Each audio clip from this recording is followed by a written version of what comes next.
warahmatullahi wabarakatuh. Waalaikumsalam warahmatullahi wabarakatuh. Puji dan syukur kehadirat Allah Subhanahu wa taala yang mana pada hari ini kita dapat berkumpul di tempat yang berbahagia ini. Selawat dan salam kita panjatkan tingginya kepada Nabi besar Muhammad sallallahu alaihi wasallam yang telah membawa kita dari alam kegelapan ke alam yang berilmu pengetahuan. Baik Bapak Ibu semua yang telah hadir di acara kegiatan workshop menemukan budaya positif sekolah, mari sama-sama kita dengarkan sedikit arahan dari Bapak Kepala Sekolah kita yaitu Bapak Muhammad Amin. Pada Bapak, waktu dan tempat kami persilakan. Terima kasih. Bismillahirrahmanirrahim. Assalamualaikum warahmatullahi wabarakatuh. Syukur alhamdulillah kita panjatkan kepada Ilahi Rabbi yang mana oleh Allah pada pagi yang berbahagia ini masih memberikan kesehatan, kesempatan kepada kita sehingga telah dapat hadir di ruangan meeting room yang berbahagia ini. Selawat beriring salam tak bosan-bosannya kita persembahkan kepada Nabi kita Nabi Muhammad SAW yang telah mengajari kita bagaimana mengisi hidup kehidupan ini dengan penuh ilmu pengetahuan. Penghormatan kami kepada yang pertama Ibu narasumber, Ibu Sukma Setiati, Bapak dan Ibu selaku Dewan Guru di SMK PP Negeri Sari Aceh. Pada hari yang berbahagia ini kita mendapat kesempatan untuk mengikuti program guru penggerak. Kita ketahui bahwa SMK PP Negeri Sari Aceh merupakan salah satu sekolah pusat keunggulan di bidang lainnya.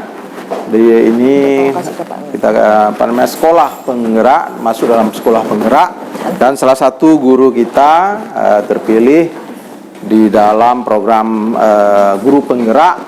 Dan harapan kami selaku pimpinan sekolah, nah kegiatan ini tidak lain adalah dalam rangka peningkatan kapabilitas SDM, terutama SDM guru. Jadi pada hari yang berbahagia ini ilmu mungkin yang telah didapatkan berbagi dengan kawan guru lainnya sehingga ilmu yang didapat dari pelatihan mungkin yang telah dilaksanakan selama ini dapat bermanfaat. Kita ketahui bahwa pendidikan ini adalah sangat penting dan pahlawan kita Pak Ki Hajar Dewantara yang merupakan tokoh pendidikan kita. Nah, ini menjadi barometer kita di dalam mengembangkan pendidikan, ya terutama kita selaku guru ini, maka toladan itu menjadi hal terpenting. Oleh karenanya, mari mungkin lewat kegiatan ini yang berkaitan dengan toladan ini kita munculkan menjadi ruh di dalam menjalankan sebagai pendidik atau sebagai guru, terutama kepada peserta didik kita. Karena dengan kurikulum paradigma baru atau kurikulum Pancasila atau kurikulum operasional satuan pendidikan, nah ini mengadopsi bagaimana kearifan lokal daerah dan juga kearifan lokal di sekolah kita. Nah, jadi ini yang menjadi fokus kepada peserta didik. Jadi kami mengharapkan kegiatan hari ini diikuti dengan baik dan kepada Ibu narasumber nanti bisa menyampaikan apa pengalaman yang telah didapatkan selama mengikuti pelatihan, sehingga ada transfer knowledge mungkin kepada guru-guru kita, sehingga guru-guru kita juga menambah wawasan bagaimana membimbing atau membina siswa atau mendidik siswa terutama di masa pandemi ini. Ya tentunya banyak tantangan, apalagi yang era pandemi ini, era digital ini perlu terobosan-terobosan yang kita lakukan. Dan mungkin yang telah didapatkan ilmu dari pelatihan selama ini mohon dibagi kepada guru kita sehingga akan terjadi peningkatan kompetensi pada guru kita. Dengan mengucapkan Bismillahirrahmanirrahim, kegiatan guru penggerak pada hari ini sosialisasi kepada guru yang ada di SMK PP Negeri Sari Aceh dengan resmi kami nyatakan dibuka. Semoga Allah SWT meridai usaha dan kerja keras kita dan terjadinya perubahan mindset di khususnya di kalangan guru di SMK PPN di Sari Aceh. Demikian mungkin saya akhiri. Assalamualaikum warahmatullahi wabarakatuh. Waalaikumsalam warahmatullahi wabarakatuh. Terima kasih kepada Bapak Muhammad Amin yang telah memberikan sedikit pengarahan kepada kita semua. Semoga harapan yang kita dapat adalah kita bisa menjadi guru sebagai pendidik yang memberikan teladan bagi seluruh peserta didik, dan kemudian juga dapat diaplikasikan kepada siswa dan guru di sekolah kita ini. Selanjutnya adalah acara pemberian materi oleh para narasumber kita, Ibu Sukma Sofiati. Kepada Ibu Sukma Sofiati, waktu dan tempat dipersilakan. Assalamualaikum warahmatullahi wabarakatuh. Oke, terima kasih. Pertama sekali saya mengucapkan terima kasih kepada kawan-kawan rekan guru, kemudian juga kepada Bapak Kepala Sekolah, Bapak Muhammad Amin, untuk kesediaannya hadir pada pagi ini memberikan sepatah dua kata sambutan penyemangat buat kegiatan kami hari ini. Kemudian juga teman-teman yang sudah meluangkan waktunya untuk mendengarkan dan berdiskusi, ya, kita brainstorming di sini, berdiskusi mengenai apa itu budaya positif sekolah.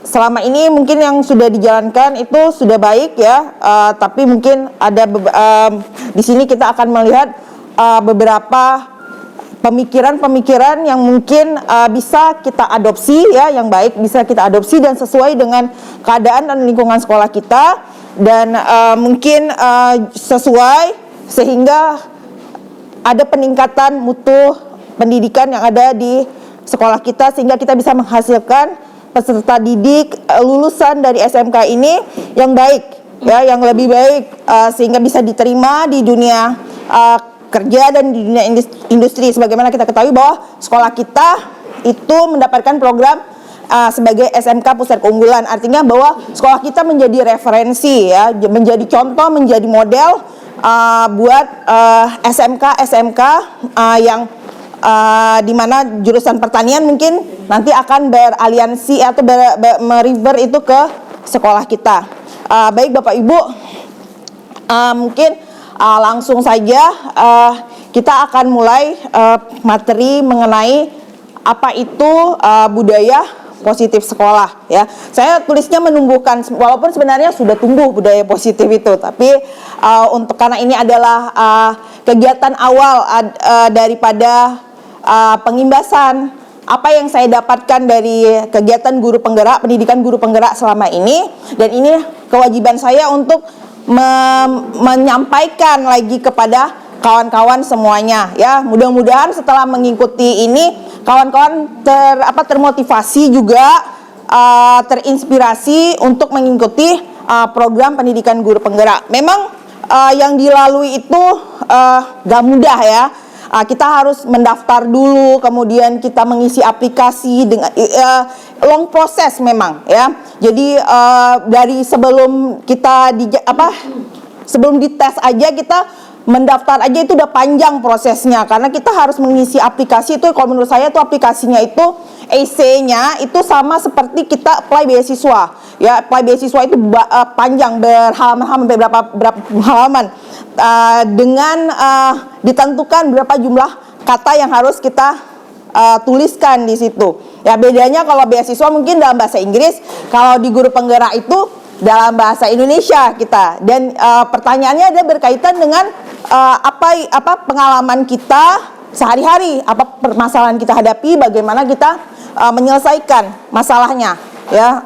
Bukan memecah. Kalau pecah dia masalah besar dikecil-kecilkan, kan. Jadi masalahnya masalah kecil, banyak masalah lagi. Tapi bagaimana ada masalah, itu masalahnya kita selesaikan, bagaimana caranya, ya. Jadi kemudian juga kita di interview, ya, kemudian di tes mengajar, dan itu secara daring, ya. Jadi kita langsung pakai Google Meet. Jadi kita praktek mengajar juga. Jadi istilahnya micro teaching, ya, mungkin, ya. Jadi proses seleksinya itu waktunya sampai berbulan-bulan juga, sampai akhirnya kita dinyatakan lulus dan mengikuti pendidikan guru penggerak, dan ini sudah saya jalankan dari bulan Oktober. Kalau pendaftaran ini untuk angkatan 4 itu dari April 2021 saya mulai. Jadi pendidikannya mulai bulan Oktober. Ini sudah berjalan, berarti ini udah Februari ya. Dan ini yang harus saya jalani adalah 9 bulan dengan 3 modul. Yang akan saya sampaikan hari ini adalah rangkuman daripada atau intisari dari modul 1. Ya, jadi ini di modul 1 ini ada 4 sub modul yang saya ikuti ya di sini, ya, mulai dari pemikiran daripada Ki Hajar Dewantara, ya, pemikiran filosofi pendidikan yang kita tahu bagaimana sebenarnya itu kita ini sepertinya udah jauh sekali dari, kalau menurut saya ya, yang kita jalankan itu udah jauh sekali dari filsafat pendidikannya Bapak Ki Hajar Dewantara, ya. Sebenarnya itu kan udah padahal itu kan dari zaman masa penjajahan ya. Tetapi kenapa baru sekarang gitu? Mungkin, dan kita sepertinya udah banyak bergeser, mungkin juga karena akibat daripada pengaruh dari luar ya. Jadi ini dengan ada kegiatannya guru penggerak ini, harapannya mengembalikan lagi sebenarnya apa sih sebenarnya, kan kita lihat dari SMKPK juga kan, apa yang kita inginkan adalah kita mau menghasilkan profil pelajar Pancasila, itu yang diinginkan oleh Ki Hajar Dewantara. Seperti apa profil Ki Hajar Dewantara kita udah tahu semua, kita udah ikuti pelatihan SMKPK juga udah. Sebenarnya yang saya sampaikan ini juga sama seperti apa yang kita ikuti kemarin dari in-house training ya, dari Bapak Ibu komite sekolah kemarin ya.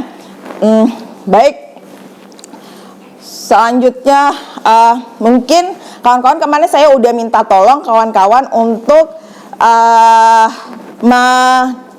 download aplikasi Mentimeter, tapi kalau nggak ada bisa aja langsung ya. Jadi ini saya escape dulu, ini untuk brainstorming aja jadi sebelum kita mulai. Yang pertama, sebentar ya, saya harus buka.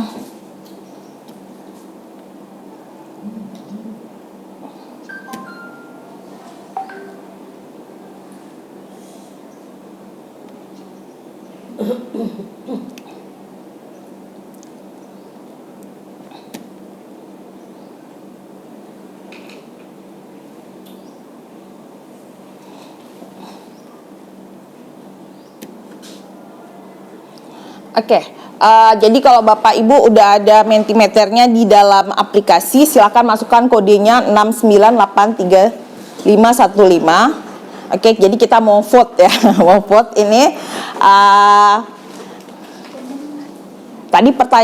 Tadi di situ bahwa apa yang kita percayai mengenai anak didik kita, peserta didik kita yang selama ini. 6983515.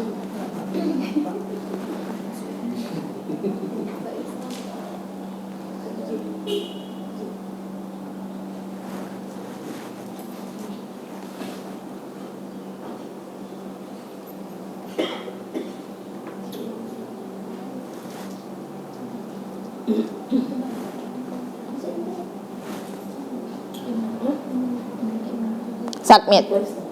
Sudah dipilih kemudian di submit ya. Apa yang kita percayai selama ini mengenai anak didik kita?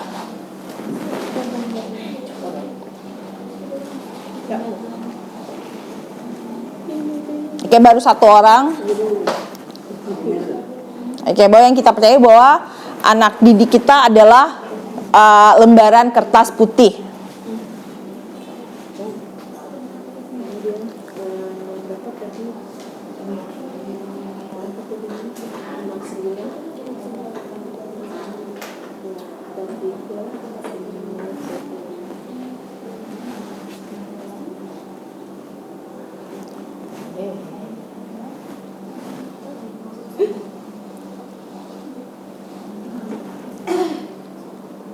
Sudah?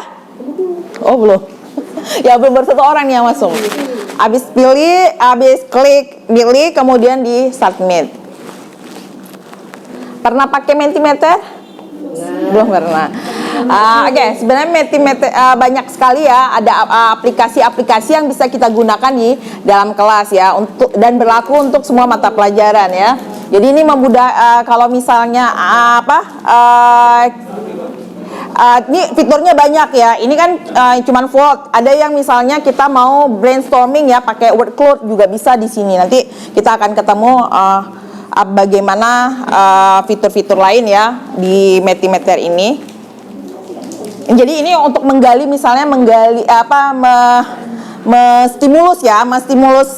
peserta didik, kita bisa gunakan Mentimeter di kelas. So, dalam memulai pembelajaran kita mau menguji dulu seberapa tahu dia mengenai itu, seberapa familiar dia dengan materi atau topik materi pembelajaran. Kita bisa gunakan Mentimeter ini. Jadi kita juga tahu nanti startnya, karena setiap anak tuh beda-beda ya. Jadi kita tahu startnya itu dari mana kita harus mulai materi pembelajarannya, konten materi pembelajaran yang akan kita jalankan. Jadi bisa kita gunakan Mentimeter. Masih ada lagi juga, ada quizzes ya. Masih banyak aplikasi-aplikasi lain kayak Kahoot juga ya. Bisa kita gunakan dalam proses pembelajaran, dan ini sangat menarik ya. Keempat udah.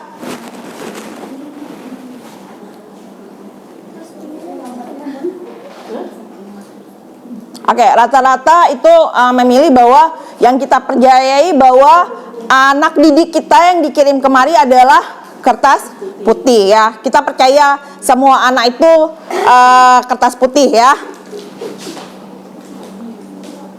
Ya kalau bukan kertas putih berarti kebalikannya ya. Kebalikan artinya ada yang sudah ada coretan, udah ada garis gitu ya, udah ada warnanya kan. Bukan lembaran kertas putih, itu maksudnya bahwa setiap anak bukan kertas putih. Saya cuma balik aja kebalikannya. Silena suruh masuk.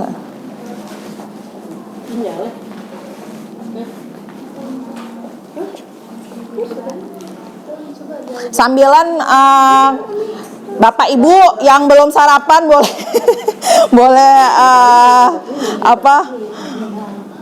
minum teh. Udah?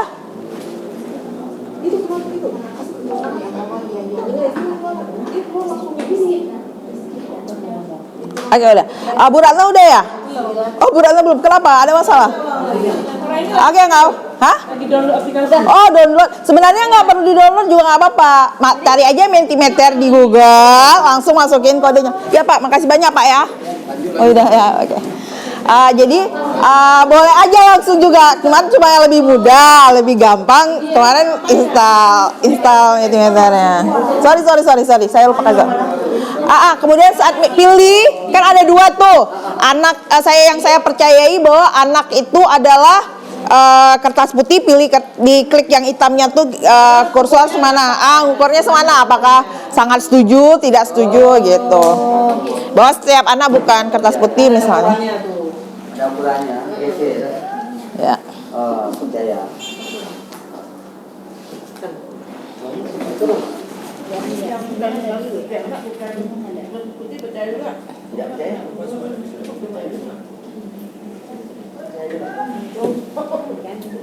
Jadi kalau udah kayak gitu nggak bisa. Dari Google dari Google keluar jaringan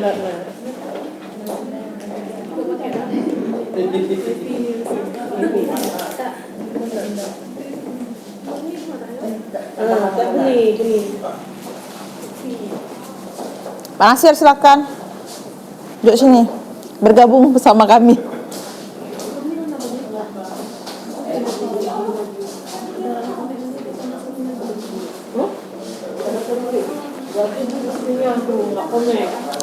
Udah, nggak apa-apa ya. Oke, jadi saya buka lagi ininya. Oke, nggak apa-apa. Yang penting udah tahu Mentimeter ya, udah milih, udah mewakili lah ya. Udah mewakili ya. Bahwa umumnya kita percaya bahwa anak adalah kertas putih, ya. Itu yang kita percayai ya. Ternyata nanti kita lihat ya hasilnya. Oke.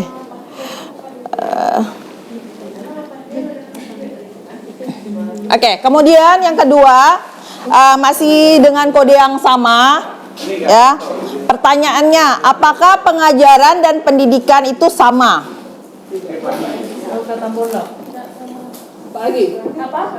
Apakah menurut Bapak Ibu, apakah pengajaran dan pendidikan itu sama enggak? Sama atau tidak sama? Pengajaran sama pendidikan itu sama enggak? Oke, umumnya menjawab tidak sama ya. Oke, kalau yang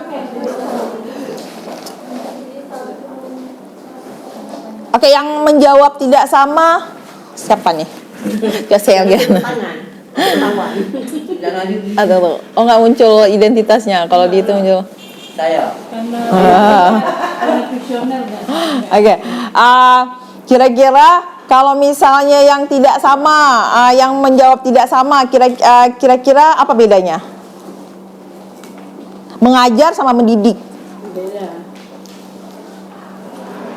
Sama ini kita mengajar atau mendidik? Mengajar. Kalau kita mendidik pasti masuk mengajar Mas ya. Kalau mengajar itu belum tentu mendidik. Artinya mengajar itu kita hanya mengajarkan materi pembelajaran. Apa kita mau? Anak-anak bisa 2+2 sama dengan 4 gitu. Bisa kalkulus gitu udah. Bisa mengoperasikan mesin, bisa bawa traktor misalnya kan. Itu kita ngajar dia. Jadi kecakapan life skill-nya ya, itu kita ajarkan. Tapi kalau mendidik itu berarti artinya soft skill-nya ya. Jadi kalau kalau mendidik itu dapat ada mengajarnya juga ada mendidik. Jadi kita memanusiakan manusia ya. Jadi bagaimana dia? Jadi anak-anak itu ada nilai-nilainya yang kita ajarkan di situ. Kalau yang membentuk karakter itu masuk kemana? Mengajar atau mendidik? Itu dalam mendidik itu kita membentuk karakter. Dalam mengajar belum tentu kita membentuk karakter, ya. Sama itu. Kayak pernah lihat sekolah gajah kan? Gajah itu diajari bisa main bola, ya. Jadi kita sekarang gitu, kayak Pak Rusli dulu pernah ngomong kan ke kita. Itu bayangkan gajah itu aja dia pintar main bola, masa kita nggak bisa ngajarin anak manusia gitu ya? Nggak bisa disamain gitu ya, yang nggak bisa disamakan, karena yang kita lakukan sebenarnya adalah juga mendidik ya. Dan setiap anak itu ya setiap anak itu bukan kertas putih sebenarnya. Setiap anak yang dilahirkan itu semuanya mereka sudah punya karakter, sudah punya, kan anak tuh lahir itu nggak semua, menurut saya semua anak begitu lahir nangis ya, tapi nangis anak itu beda-beda kan ya, berbeda-beda. Itu jadi dari kecil kita lihat ya. Kalau misalnya berarti setiap anak itu tidak sama ya. Anak yang dilahirkan itu tidak sama ya. Jadi apalagi kita yang datang kemari juga anak-anaknya bukan lembaran kertas putih yang kita terima, udah, iya kan? Dan mereka punya keluarga yang berbeda, punya minat yang berbeda, punya sifat yang berbeda, ya kan? Ada anak yang cepat, ada anak yang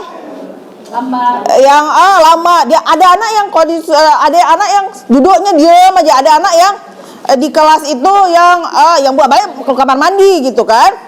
Jadi setiap anak itu berbeda-beda ya. Walaupun kita udah punya jurusan, setiap anak-anak itu memilih jurusannya masing-masing ya, tapi belum tentu juga dia sebenarnya kita lihat lagi apakah dia benar-benar punya bakat di situ. Karena kayak saya tuh suka musik, tapi saya nggak bisa main musik gitu ya. Suka nyanyi tapi nggak bisa nyanyi, nggak punya suara yang bagus gitu ya kan.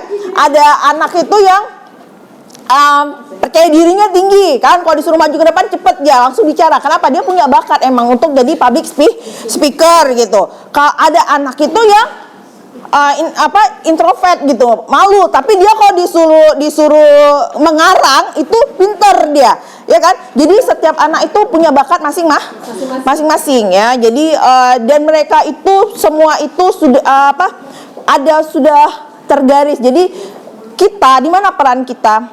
Peran kita adalah membimbing dia, mempertajam ya garis-garis itu. Mana dia bakatnya, mana dia? Oh, dia pintar nyanyi, ya kita pertajam nyanyi. Jangan paksa dia untuk masuk ke lab misalnya, ya kan? Nah, jangan paksa dia dia tukang bicara gitu. Jangan paksa dia untuk mengarang gitu ya. Jadi akan nggak ketemu nanti ya. Seharusnya dia bisa menjadi public speaker ya kan. Sekarang coba lihat orang jadi motivator ya, modalnya apa? Cuman bicara. Contohnya siapa yang bapak yang botak itu siapa? Sorry. Bukan yang kasih motivator, Mario Teguh misalnya ya. Ya, karena dia bisa pintar bicara. Jadi dia juga kan diundang sama televisi gitu karena dia memang bakatnya di public speaking ya kan. Juga misalnya kita lihat siapa banyak artis-artis gitu kan, di sekolahnya nggak pintar ya, tapi dia kayak Atta Halilintar misalnya bisanya apa gitu kan, tapi karena dia pintar bikin konten, kreatifnya itu bikin konten. Mungkin anak-anak kita gitu juga gitu. Jadi nggak semua anak itu sama, tapi mungkin materinya ini, tapi kita bisa memvariasikan nanti dia mau dia seperti apa, misalnya yang mana yang kita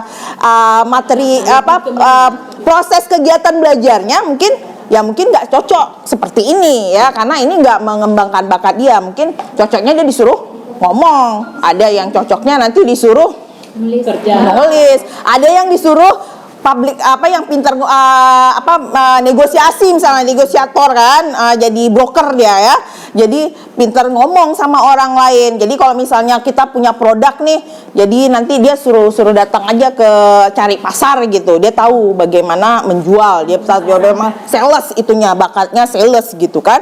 Jadi semua anak itu nggak sama ya. Jadi dan anak itu bukan kertas putih ya. Itu bisa kita lihat anak kita sendiri juga ya. Nggak bisa kita misalnya dia mau kamu jadi dokter, nggak bisa, belum tentu bakatnya dokter. Ada kayak kawan saya itu dia sekolahnya di kedokteran karena orang tuanya dokter, tapi dia hobinya main musik. Dia lebih maju jadi musisi ya. Kan artis siapa tuh yang sekarang ahli operasi plastik tuh, yang orang Aceh tuh juga gitu kan. Si Tompi kan, modal bangsa dia kan. Jadi dia memang jadi majunya juga di artis, jadi dokter plastik dia ya, operasi plastik. Waalaikumsalam. Silakan Bu. Oke, kawan-kawan, perkenalkan ini Ibu Zulaika, pendamping praktek saya. Bu, ini jadi hari ini baru kegiatan workshop aksi nyatanya. Oke, terima kasih banyak Bu Zulaika udah mau bersedia bergabung hari ini bersama kita ya. Jadi Bu Zulaika hari ini sebenarnya juga mau observasi ya, jadi monitoring dan evaluasi saya sebagai calon guru penggerak. Nanti mungkin akan minta waktu kawan-kawan untuk untuk memberikan informasi bagaimana saya selama ini ya, juga nanti sama kepala sekolah dan dengan siswa juga. Jadi hari ini Bu Zulaika akan ketemu siswa, ketemu kawan guru ya, kolega saya, juga ketemu dengan pimpinan sekolah ya untuk kegiatan Monef. Jadi ini ada kegiatan Bu Zulaika yang masih tertunda, yang aksi nyata untuk sosialisasi budaya positif sekolah. Oke, boleh saya lanjutkan Bu ya? Oke, semuanya tahu ya. Tadi Pak Amin juga udah menyebutkan Bapak pendidikan kita itu adalah Bapak Ki Hajar Dewantara yang terkenal dengan slogannya apa? Ya, ingat sosun tulada, kemudian apalagi kalau yang di topi sekolah itu apa ada namanya? Tudurihan Dayani, kemudian In Madia Mangungkarsa. Ya, jadi Tudurihan Dayani itu memiliki makna yang sangat besar sebenarnya ya. Jadi itu makna bahwa apa itu peran pendidik ya. Kita disebutnya kan lebih kepada pendidik daripada pengajar ya. Kita bisa jadi pengajar juga. Maksudnya kalau pendidik itu udah pasti mengajar juga ya. Jadi kalau misalnya kan ada yang istilahnya ada yang namanya pelatih. Kalau di olahraga itu tadi kan dia ngajarin untuk kayak di bola di sepak bola misalnya ada namanya coach ya, pelatih. Kemudian ada namanya mentor misalnya kan. Ada yang namanya tutor, ada yang namanya instruktur, ada yang namanya fasilitator ya, banyak sekali ya. Jadi kita nanti bisa ada di mana-mana. Kalau pendidik itu bisa ada di mana-mana. Bisa jadi coach juga, bisa jadi fasilitator juga ya, bisa jadi moderator juga, bisa jadi mediator juga ya, jadi konselor, jadi anything ya.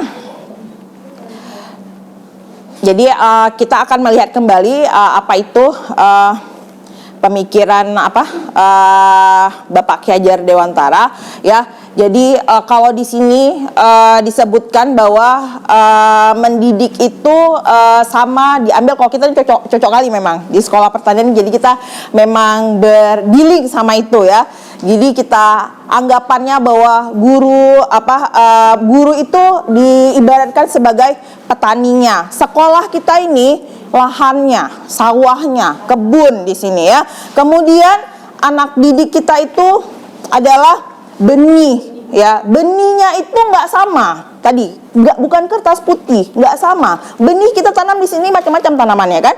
Ada kalau di Bu Chandra ada jagung, ada cabai, sekarang lagi tanam bawang, tanam pakcoy kan, tanam padi juga. Nanti di Pak Azhar nanti ada kakao, ada kopi ya, ada rosella, ada kunyit, ada serai ya. Nanti kita pergi lagi ke jurusan misalnya di ternak itu udah beda lagi gitu ya. Jadi yang datang kemari juga anaknya nggak sama ya. Dari itu ada laki-laki, ada perempuan juga kan. Ada yang pintar matematika, ada yang pintar bahasa Inggris begitu masuk ya, kayak si Velia itu ya udah tahu ini pintar bahasa Inggris, dia bahasa Inggrisnya bagus gitu kan. Kayak dulu yang di ternak ruminansi siapa yang si Vita juga kan bahasa Inggrisnya susu gitu kan, kayak British gitu kan. Jadi nggak semua anak itu seperti itu. Jadi gitu juga. Jadi bibit yang datang itu nggak sama gitu ya. Jadi bibitnya yang datang itu ada macam-macam dan perlakuannya juga tidak sama. Jadi kita nggak bisa tidak bisa menyamakan. Jadi yang penting tugas kita sebagai petani apa? Kita nggak bisa ubah kan? Kamu padi jadi jagung nggak bisa ya? Nggak bisa kan? Kamu aglonema, kamu harus bisa jadi tanaman misalnya begonia misalnya ya. Kan kalau ibu-ibu tahu semua kan kalau ngerawat begonia bagaimana, aglonema gimana. Yang paling gampang lidah mertua gitu kan. Beda kan, lidah mertua tuh nggak usah disiram juga nggak apa-apa ya. Begonia tuh kebanyakan air salah, kurang air salah gitu kan. Jadi kan nggak sama ya. Jadi berbeda-beda. Jadi perlakuannya beda-beda. Jadi tugas kita itu adalah bagaimana kita buat dia mau bunga itu aglonemanya tetap cantik gitu kan, begonianya nggak mati gimana caranya gitu. Jadi seperti itu ya. Jadi itu adalah tugas daripada kita yang gardenernya atau farmersnya ya. Jadi kita lihat kondisi tanahnya gimana, bikin dia berjamur enggak gitu kan. Buat dia pupuknya harus ditambah mungkin. Jadi itu tugas kita. Udah ada penyakit nih, harus pakai apa? Juga kita treatment juga macam-macam. Ada treatmentnya organik, ada treatmentnya yang kimia, dan semuanya ada dampak. Misalnya treatment dengan kimia, sayuran dengan kimia, apa yang terjadi? Kalau misalnya treatmentnya dengan organik mungkin lama, prosesnya lama ya, tapi lebih sehat gitu kan. Tapi kalau dengan kimia cepat instan, tapi anak itu tanaman itu kalau dikonsumsi tidak sehat ya, kayak misalnya durian dikarbit gitu, jadi apa gitu ya. Jadi prosesnya juga beda. Jadi bisa kita umpamakan seperti itu. Jadi peran kita sebagai petani itu adalah sangat penting ya. Tanah nggak subur bisa kita suburkan sebenarnya ya, dengan kreativitas kita dan dengan cara apapun. Sekolah ini kurang, kayak misalnya kami guru bahasa Inggris nggak punya lab bahasa misalnya ya kan. Apakah anak-anak berhenti nggak belajar bahasa Inggris? Karena sebenarnya belajar bahasa itu memang banyak model ya. Kalau yang paling efektif itu sebenarnya audio lingual ya. Kalau selama ini kan guru-guru bahasa Inggrisnya karena nggak ada fasilitas ya udah GTM.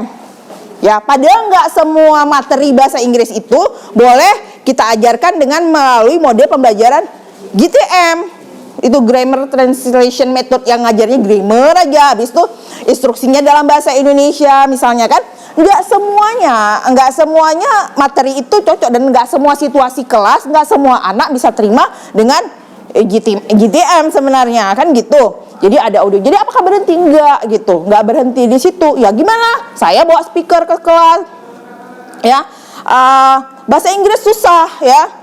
Ngajarin pronunciation-nya payah, rame. Ya udah gimana caranya? Saya putar lagu bahasa Inggris gitu. Ya. Jadi mereka suka dengar lagunya, kita pilih lagu yang enak, yang populer lah, yang mudah kemudian. Jadi dia dengar, ya dia karena suka dia mencoba nyanyi ya kan, mencoba nyanyi, dia udah melatih pronunciation-nya. Selain itu dia menambah vocabulary-nya karena ada kosakata baru. Yuk kita kasih teks bacaan aja, kita suruh baca, jawab soal.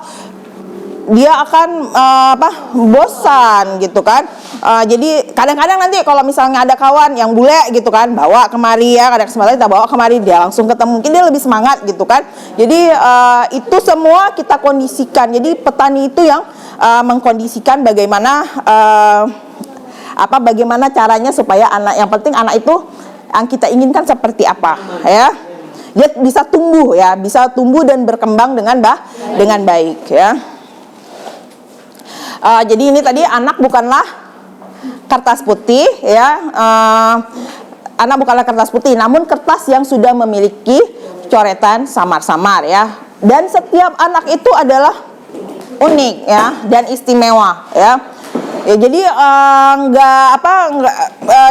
dia semua yang dilahir cuma ciptaan Tuhan itu sebenarnya udah memiliki karakter nggak sama. Memang dalam Quran pun dibilang diciptakan berbeda nggak sama, kita heterogen, kita ada yang putih, ada yang hitam, ada yang keriting, ada yang lurus rambutnya kan. Ya itu aja ya, dari fisiologi aja kayak gitu, nggak bisa milih kan.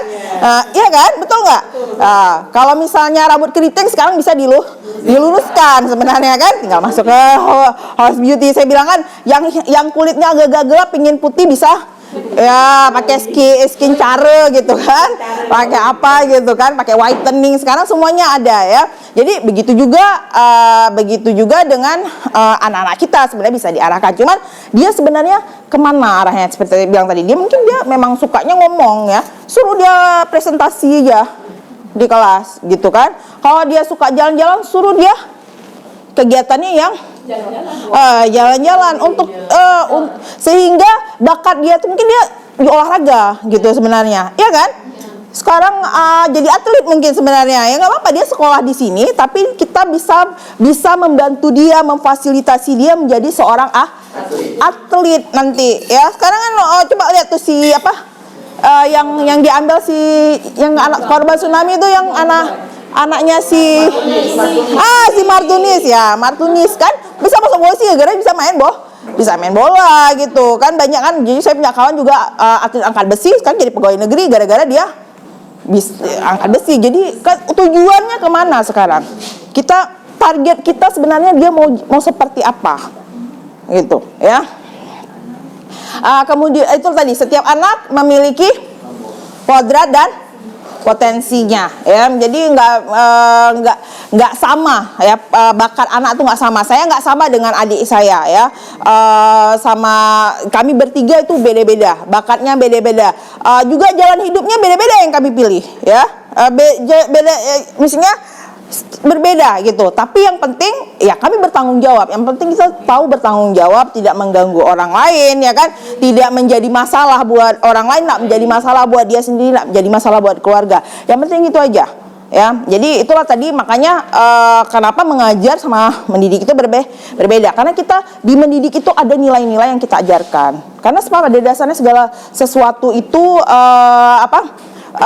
segala sesuatu itu berdasarkan daripada perbuatan dia itu semua ada alasan ya, ada karena ada kebutuhan ya. Nanti kita lihat selanjutnya. Oke, menurut Bapak Ki Hajar Dewantara itu tadi ya, pengajaran itu adalah proses pendidikan dan memberi ilmu yang berfaedah atau kecakapan hidup.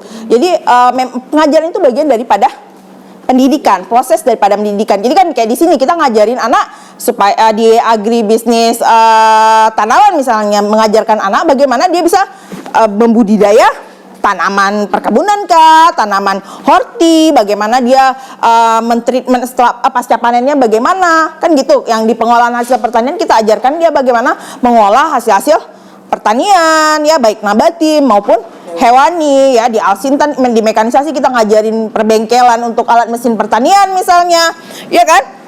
Jadi di ternak nanti di agribisnis ternak kita ngajarin anak-anak bagaimana dia membudidaya ternak ya. Jadi kambingnya dipelihara dari 2 jadi 4, dari 4 jadi 8 kan kayak gitu ya. Atau bagaimana sapinya cuman 40 kilo jadi 80 kilo atau jadi 100 kilo, bagaimana caranya. Itu yang kita ajarkan kepada anak-anak. Oh, ini bikin pupuk organik, bikin bioenzim, begini caranya. Itu yang kita ajarkan, kecakapan hidup ya. Jadi itu pengajaran ya.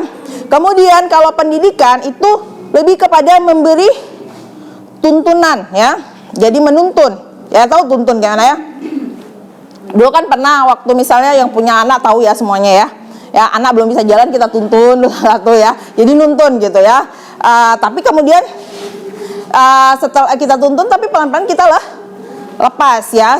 Ya kita yakin dia udah bisa jalan ya, kita bisa lepas ya. Jadi menuntun jadi apa yang dia miliki, kodrat dia ya, tadi jagung ya tanamlah dia sebagai jagung itu, padi di sawah harus ada airnya, nggak boleh kering. Kalau jagung mungkin direndam kayak itu mati dia ya. Cabai misalnya ya, ada yang kalau tanam ketela misalnya, ketelanya harus bikin tanahnya harus lebih tinggi misalnya, kan gitu kan, beda-beda kan. Begitu tanam kacang panjang harus bikin pante ya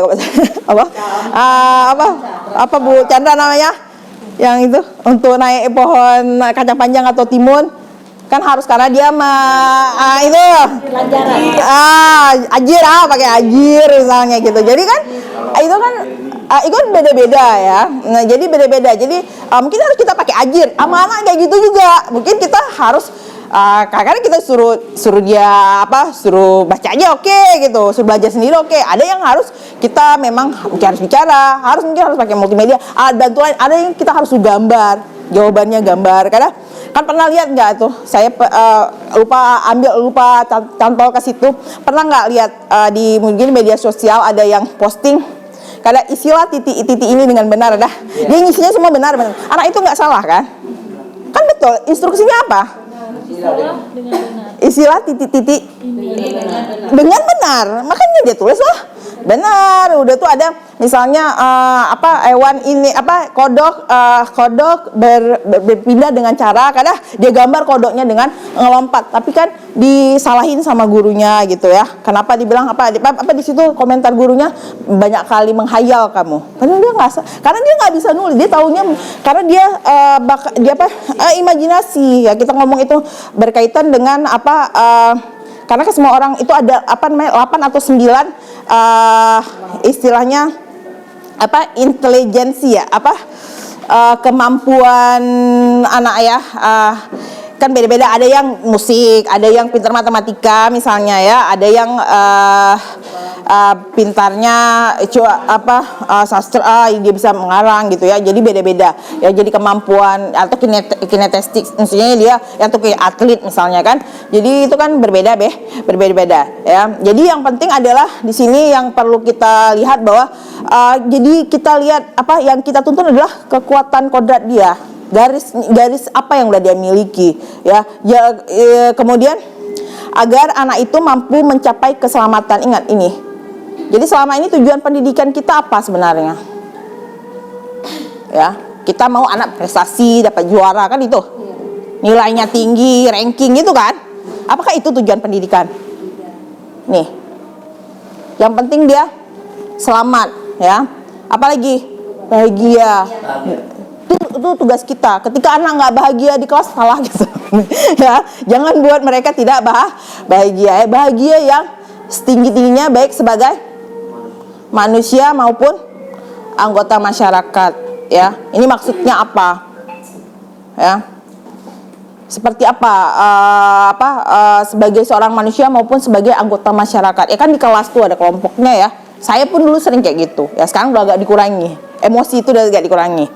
Ya, ketika masuk telat, udah tuh kamu dengar, kamu keluar. Kita memisahkan dia dari anggota masyarakat, dari kelompoknya, ya. Keluar kamu, ya.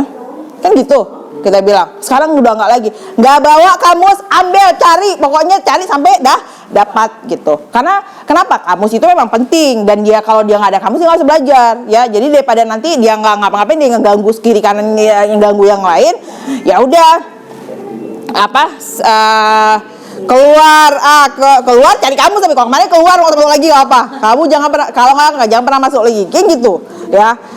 Kita misahin dia. Udah sekarang juga saya udah lebih banyak membuat kegiatan belajar kelompok. Jadi kalau misalnya ada tugas, jadi nggak bawa kamus nggak apa-apa. Kenapa? Karena kerjanya kelompok. Jadi ada pembagian tugas mereka. Mereka bisa kolaborasi. Jadi yang satu nanti nyari yang perlu kamus, dia lihat di kamus. Yang satu nulis gitu kan. Jadi mereka berbagi peran nanti di dalam kegiatan belajarnya. Jadi juga udah nggak begitu ini lagi. Kalau dulu nggak, pokoknya dulu sebelum ikut guru penggerak. Kalau ada masalah, kamu keluar. Kalau sekarang kecuali dia keluar sendiri ya. Kemarin si Raja Rula itu ya sampai panggil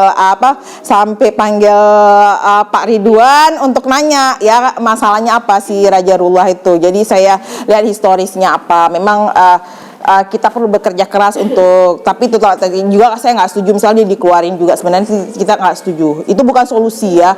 Kita ini kan sebenarnya jadilah rumah buat dia kan, rumah yang artinya memang tempat dia yang bagaimana ya, dia harus bisa mencapai keselamatan dan kebahagiaan. Mungkin dia tidak bahagia, itu ada kebutuhan dia yang tidak terpenuhi sebenarnya. Di situ yang mungkin kita bisa sama-sama memenuhi kebutuhan dia sehingga dia berubah. Maksudnya dia nggak seperti itu ya, kasihan ya, sayang ya, anak yatim piatu lagi ya.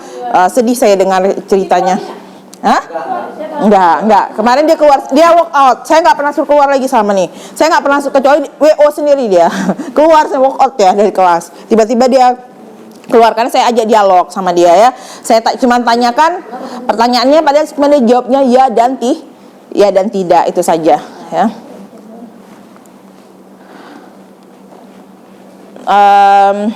Oke, ini ada beberapa, ini saya kasih tadi karena ngomongnya budaya positif ya, walaupun nggak ini, tapi ini saya kasih beberapa contoh ya kelas ya sebenarnya bagaimana kelas zaman Belanda ya. Ini kelas yang kalau saya sekarang udah suka kelasnya juga saya sudah buka duduk berhadap-hadapan ya. Jadi kadang masuk ribet emang orang tuh. Pokoknya dalam kelompok sampai 6 kelompok, masing-masing 4 orang udah tahu bikin formasi. Kelompok 1, 2, 3, 4 gitu kan. Jadi udah mulai gini lah ya. Ya, enggak kayak zaman Belanda lagi, maksudnya ya ada perubahan lah ya. Oke, beda kalau di kelas ini ya. Saya bermimpi sekolah kita dan kelas di sekolah kita bisa seperti ini ya. Udah zaman metaverse ya, udah hologram sekarang ya kan, ngajar kita udah nanti. Kalau dulu rasanya tahun-tahun 90-an itu berpikir bicara di telepon bisa lihat wajah itu udah wow, kan itu kalau nggak salah saya tahun 2007 ya, waktu di launching 3G ya. 3G itu 2007 apa? Ya 2007. Launching 3G ya, bisa video call. Udah hebat kali itu bisa video call kan. Sekarang itu bagaimana rasanya misalnya ini kita lagi rapat kayak kemarin ya, waktu IHT kemarin kan kita lagi nggak boleh ada di sekolah ya. Jadi kita masing-masing ada di rumah masing-masing, tapi rasanya bukan di rumah gitu ya. Rasanya itu ada di rasanya memang ada di dalam ruangan ini juga. Jadi seperti itu. Jadi kalau misalnya kawan-kawan ada lihat kegiatan bukan Olimpik atau perayaan tahun baru yang ada di Cina, mungkin bisa dilihat di YouTube ya.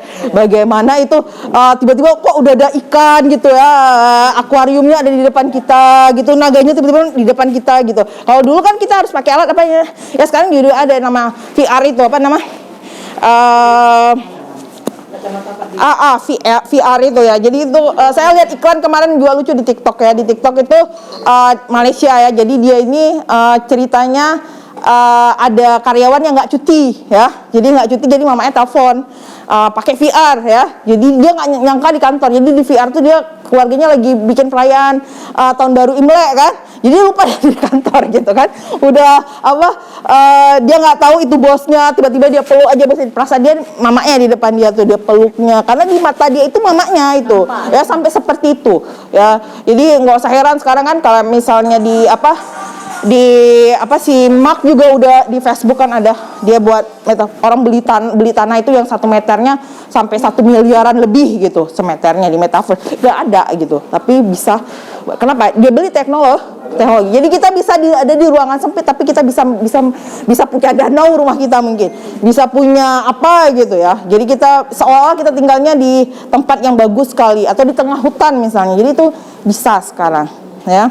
Jadi udah nggak ini lagi. Jadi kalau ini kok ceritanya tahun 2010 waktu saya kuliah dulu itu ada kawan yang dari Hong Kong itu mereka udah mulai yang model jadi baca koran itu ya udah kalau kita baca di HP itu dia bacanya langsung dia pindahin aja semuanya itu udah di gini aja ya pakai hologram ya udah pakai hologram mereka udah 2010 mereka udah hologram gitu ya.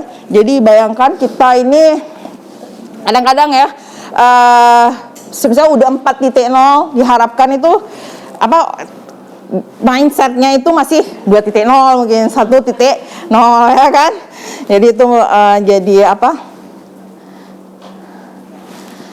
Oke, jadi tadi mendidik itu yaitu kita itu harus bisa melihat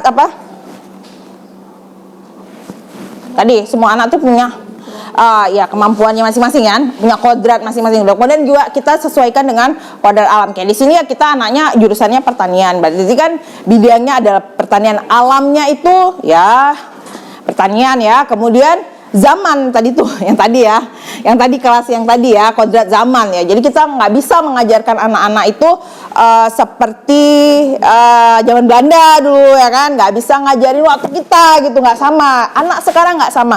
Al Faruq itu di rumah itu nggak, kita larang pakai HP, nggak pernah ini, tapi nggak bisa gitu ya, nggak bisa kita. Palingnya kita bisa batasi ya, bikin aturan ya berapa jam seharinya. Kita misalnya potong kayak gitu, cut gitu nggak bisa. Saya mau potong internet di rumah nggak bisa. Kita perlu internet di rumah ya. Jadi itu salah satu-satunya adalah misalnya udah nggak usah pakai internet, nggak usah pakai wifi lagi di rumah. Nanti yang repot kita juga kan. Kita perlu itu dan dia juga harus tahu. Itu nggak ada yang ajarin, tapi dia bisa sekarang password udah dipasang password bisa dia buka. YouTube nggak bisa dibuka, udah dipasang password supaya dia nggak bisa buka, tapi dia bisa buka. Jadi dia sendiri bilang kami adalah ahli peretas ya. Jadi Faruq itu udah langsung di rumah tuh langsung dia mendeklar dirinya nggak masalah mau kayak mana kamu kunci HP aku bisa kok buka karena aku adalah peretas katanya gitu. Jadi kan pusing gitu. Jadi nggak bisa memang nggak bisa lagi kita ngajarin anak itu ya dengan gaya-gaya waktu kita gitu. Udah beda gitu kan. Jadi udah apalagi kan tentunya keterampilan abad 21 kalau kita mau anak-anak kita itu memiliki keterampilan abad 21 kreatif dia kalau kita itu kreatif itu tadi orang ngomong udah hologram gitu ya udah ngomongnya barcode udah ngomong ini apa itu IA intelligence artificial apa sih itu penyan gitu kan anak-anak kita gitu guru-gurunya gitu masalahnya gurunya nggak tahu mungkin kan guru-guru oke. Udah 10:30 ya. Udah setengah. Oke. Sedikit lagi kemudian kita break sebentar. Pak Boni tolong di Oke, jadi kodrat zaman. Kemudian kemudian apa yang kita didik itu? Kemampuan kognitif dia, apa? Afektif, sikapnya, apalagi psikomotor, ya. Life skill tadi ya. Jadi itu 3 itu, tapi harus kita ikuti apa sih ketuntutan alam seperti apa, zaman seperti apa gitu. Jadi jangan kita didikan sekarang kalau di anak perhotelan juga kayak gitu. Kalau di jurusan SMK perhotelan itu kan di hotel itu udah pakai mesin cuci udah sebesar itu. Di sekolah masih mesin cuci yang kayak di apa? Bingung dia balik kayak industri. Kenapa anak kita nggak diterima kerja? Karena itu tadi gaptek, nggak bisa diterima gitu loh. Jadi persoalan. Jadi kita harus bisa membuat dia seperti itu. Sekarang nih kan anak-anak harus bikin akun LT MPT ya semuanya kan. Jadi nggak bisa kita biarkan dia nggak bisa buat, harus cari murni gitu. Dia harus bisa sendiri. Kenapa? Sampai kapan kita biarkan dia seperti itu? Kita ngajarin dia supaya dia mandiri ya. Mungkin dibatasi, ada caranya ya. Bukannya dibebaskan, tapi biarkan dia lakukan sendiri gitu. Jangan selalu dia bergantung sama orang. Sampai kapan? Keluar. Jadi anak kita tahu tuh di luar ya kan. Naik eskalator masih takut gitu. Naik lift masih takut ya, muntah ya, mual ya gitu kan. Jadi kasihan gitu kan. Kasihan anak-anak kita ya. Jadi tapi semuanya itu adalah yang penting ujungnya iya, punya budi pekerti tadi.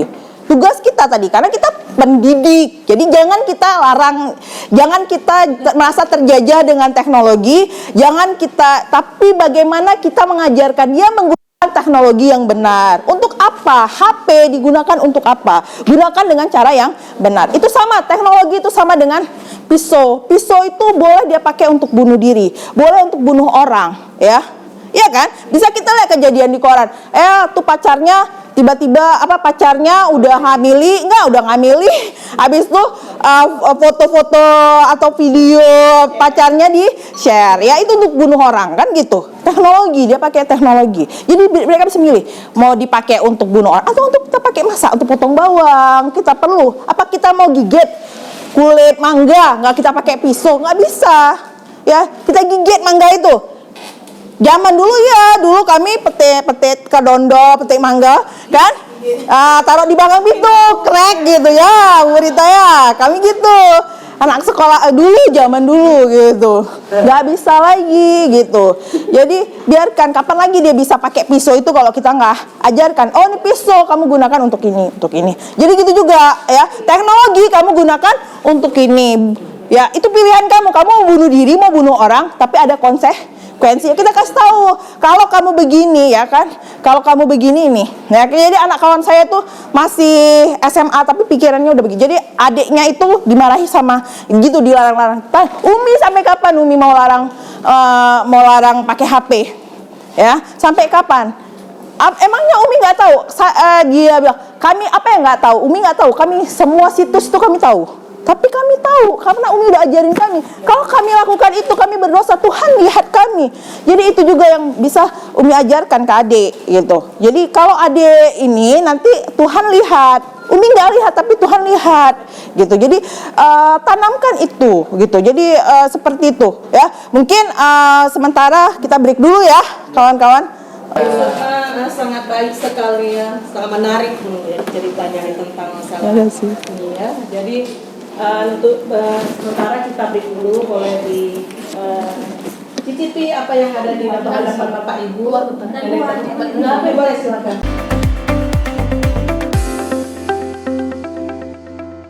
Baik, kita mulai lagi acara workshop kita bersama narasumber kita Ibu Sukma Sofiati yang kita tadi baru siap break. Dengan materi yang berikutnya yaitu tentang konsep disiplin dan profil pelajar Pancasila. Ini sangat menarik sekali. Kepada Ibu Sukma Sofiati, waktu dan tempat kita persilakan. Oke, baik, terima kasih Ibu Rita. Baik kawan-kawan, guru, terima kasih masih bersedia ya berada di sini ya untuk menyambung kembali materi kita berkaitan dengan menumbuhkan budaya positif sekolah. Oke, jadi yang kita udah tahu dengan kegiatan program sekolah kita yaitu SMKPK yang intinya adalah kita mau membentuk siswa kita yang memiliki profil pelajar Pancasila, dan ini juga ada di materi guru penggerak ya. Jadi itu tadi berkaitan dengan ini. Jadi memang inilah yang kita, ini kalau kita ngomong ini yang kita ajarkan ya. Ini yang kita didik ya. Jadi kemampuan kognitif ya, kemudian kemampuan afektif, sikap, kemudian psikomotor berkaitan dengan kalau misalnya dia bisa mengoperasikan mesin ya, berkaitan dengan itu. Jadi keahlian, jadi hard skill dan soft skill yang semuanya itu kita menuju ke sini ya, memiliki budi pekerti ataupun secara besarnya itu adalah kita mau jadikan mereka adalah profil pelajar Pancasila. Kita tahu ada 6 ya profil pelajar Pancasila. Yang pertama itu berkaitan dengan beriman dan bertakwa kepada Tuhan Yang Maha Esa. Ini berkaitan dengan akhlak ya, sikap ya. Jadi bagaimana dia memiliki sikap terhadap diri dia sendiri ya, akhlak beragama, akhlak pribadi, sama hablum minanas ya, bagaimana berhubungan dengan orang lain. Kemudian berkaitan dengan bagaimana dia harus akhlaknya terhadap alam, misalnya ya, sebenarnya hal sederhana kita juga. Jadi di sini sebenarnya kalau ngomong masalah disiplin itu sebenarnya dari diri, mulainya harus dari diri kita sendiri ya. Hal-hal kecil, hal-hal yang sederhana ya. Kadang-kadang masalah misalnya sampah gitu kan, masalah sampah, bungkus permen gitu ya. Jadi plastik. Jadi di mana kita harus letakkan sebenarnya. Jadi mungkin mulai dari situ. Jadi itu berkaitan dengan akhlak kepada alam, kemudian akhlak bernegara ya. Jadi menumbuhkan rasa nasionalisme, patriotisme ya. Jadi bagaimana harusnya sebagai warga negara yang baik tuh apa yang harus dilakukan. Jadi mereka belajar di sini, apalagi di sekolah kita kan, mereka semua dibiayai kan di sini, asrama dibiayai, makannya dibiayai ya. Jadi sekarang apa yang harus mereka lakukan, kewajiban mereka apa? Gitu, mereka memiliki kewajiban sebagai warga negara, sebagai siswa, sebagai warga negara itu sebagai seperti apa? Mereka harus bertanggung jawab terhadap negara dengan belajar ya, dengan belajar belajar di sekolah dengan baik ya. Kemudian ada di sini berkaitan dengan berkebinekaan global. Jadi kita menaikkan bagaimana nilai-nilai indahnya perbedaan. Jadi perbedaan itu bukan gap, tapi perbedaan itu adalah suatu yang indah ya. Makanya kan di kelas itu saya sering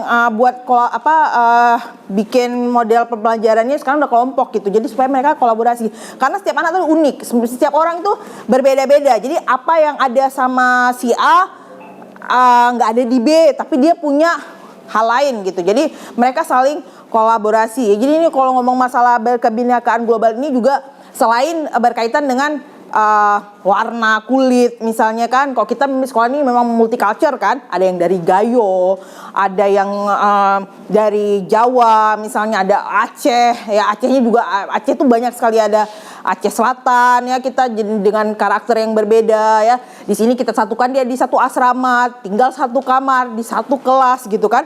Jadi kita jadi bisa mengajarkan tentang nilai-nilai itu, bahwa nilai-nilai keindahan dari perbedaan ya. Jadi hebatnya mereka, begitu hebatnya mereka ya. Kemudian kreatif ya.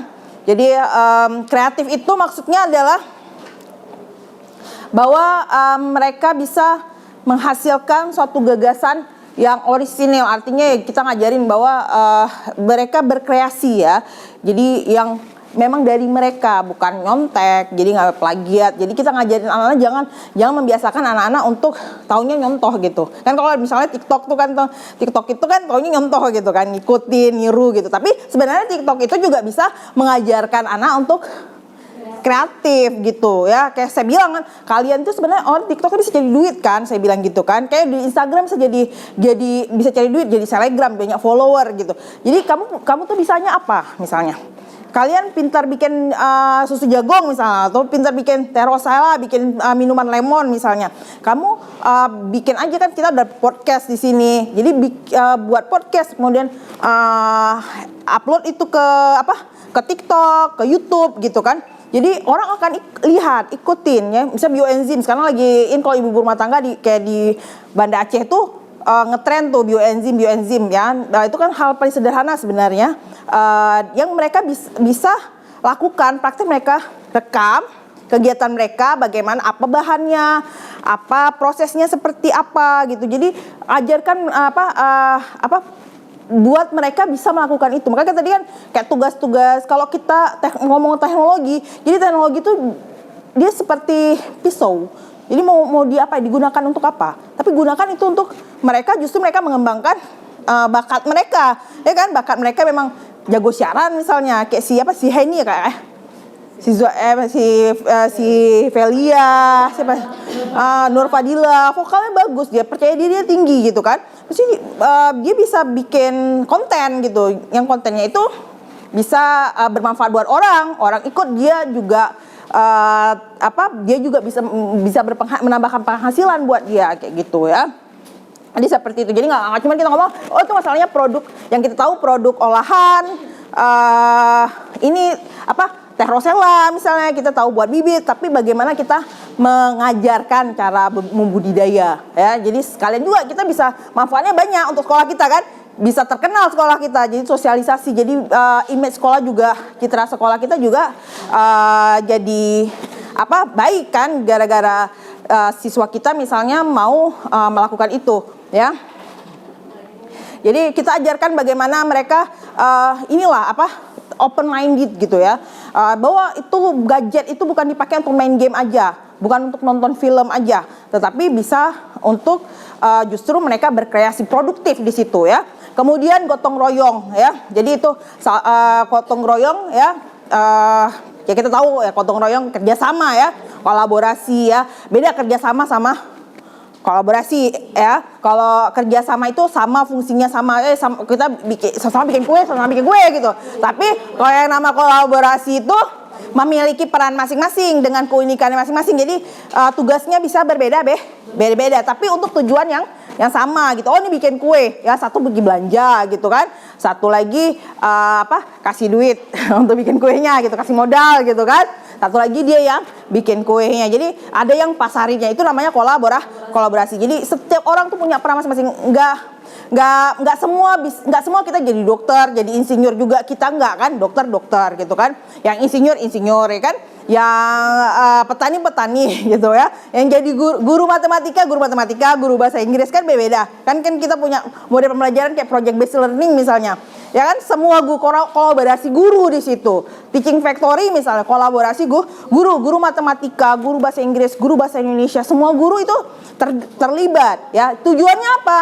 Oh ini mau bikin buat minuman produk turunan lemon misalnya. Ya di situ di mana perlu guru bahasa Indonesia, di mana guru bahasa Inggris, di mana guru matematika. Mungkin untuk perbandingan resepnya guru matematika mungkin ngajarin perbandingan misalnya. Oh ini mau bikin dengan lemon yang segini, dengan lemon yang 10 kilo, gulanya berapa kilo. Kemudian formulanya itu dari guru matematika. Nanti guru kimia atau guru IPA, guru biologi, nanti di mana perannya?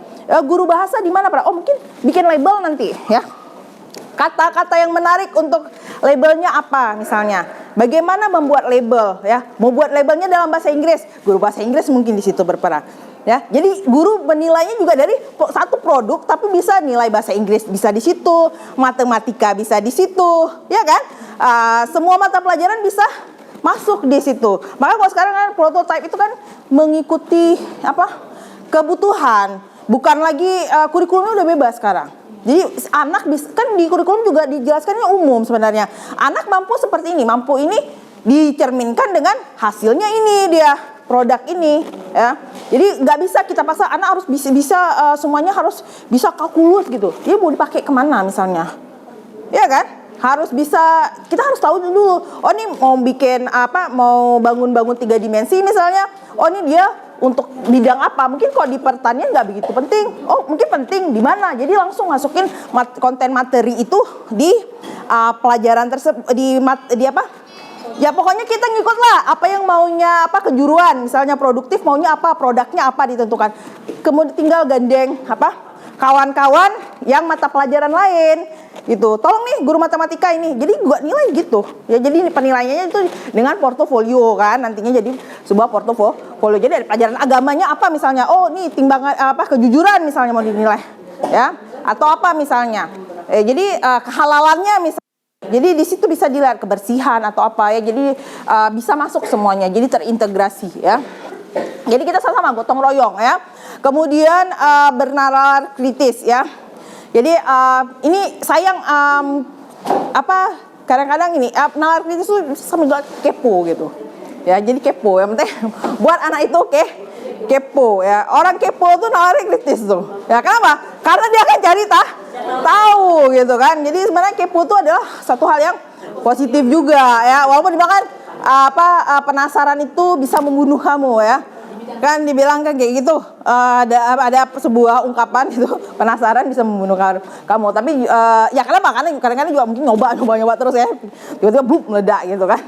Pokoknya gitu deh. Pokoknya sebenarnya yang diingin profil pelajar Pancasila itu salah satunya adalah bernalar kritis. Jadi bernalar kritis nggak cuma kepo, tapi juga ada evaluasinya, juga ada refleksi ya. Kami kan di guru penggerak tuh setiap habis materi kan baca, jawab soal bikin tugas gitu. Di ujung itu setiap minggu bikin refleksi apa yang udah dilakukan, bagaimana gitu.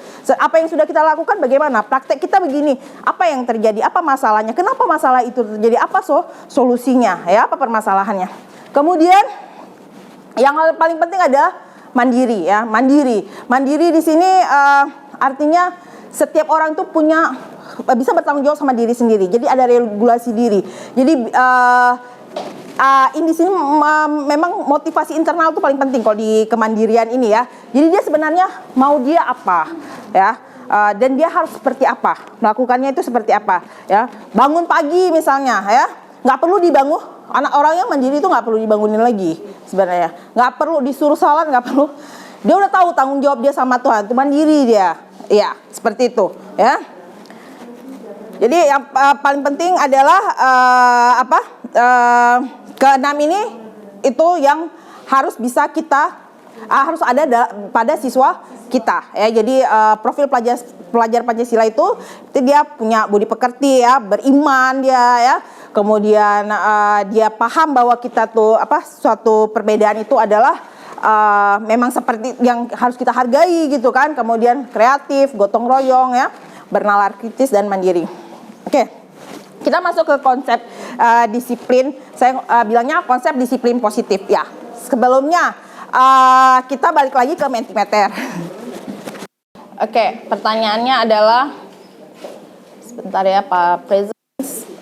Oke, kodenya 53211132. Oke, jadi ini kita workload ya. Sebutkan ungkapan yang menggambarkan disiplin menurut Bapak Ibu. Apa itu disiplin? Mentimeter. Boleh di Google, boleh, nggak mesti install aplikasi. Kalau di Google yang penting ada ininya ya.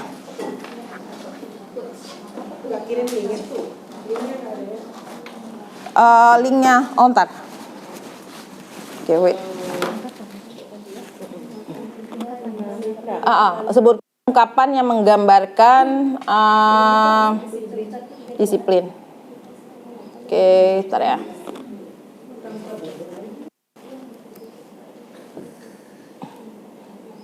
Di grup ya. Boleh langsung klik ya.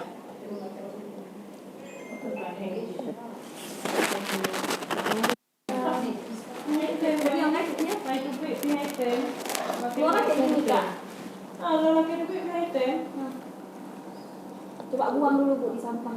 Enggak download.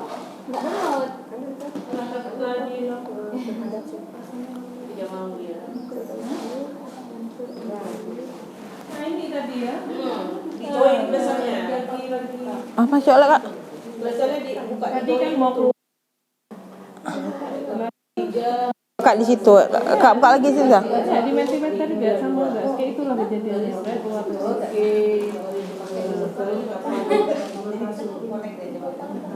Enggak, email the result Kak. Email the result.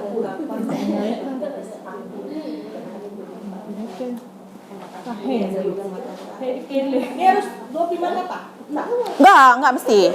Bebas itu. Itu batasnya 25 kata. Nah, maksimal. Sebenarnya biasanya kalau word cloud tuh 1 kata biasanya. Jadi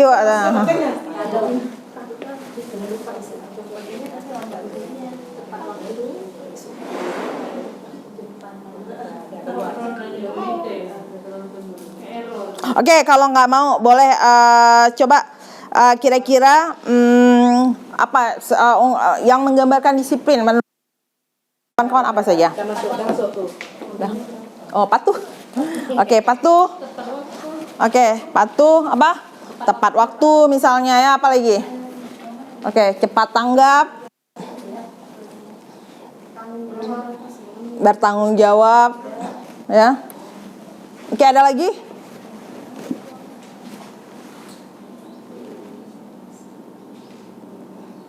Oke, ini kira-kira yang berkaitan dengan disiplin ya, patuh, tepat waktu, dan bertanggung jawab. Oke, kita lihat. Oke, kalau dibilang konsep disiplin ada positif berarti ada negatif. Disiplin negatif ada konsep disiplin positif. Oke, kita yang positif aja ya. Oke, sebentar. Saya ada buat di sini. Disiplin itu dianggap sebagai kontrol guru ya, biasanya ya, kontrol guru menghadapi murid ya. Biasanya dengan apa? Kontrol itu dengan apa? Aturan ya, tata tertib ya. Oke, sebenarnya disiplin itu ada, itu kalau ada ya. Ya. Di mana ada kemerdekaan, disitulah harus ada disiplin yang kuat ya. Ya, sungguh pun disiplin itu bersifat self disiplin ya, diri kita sendiri ya. Ya, diri kita sendiri yang mewajibkan kita untuk apa?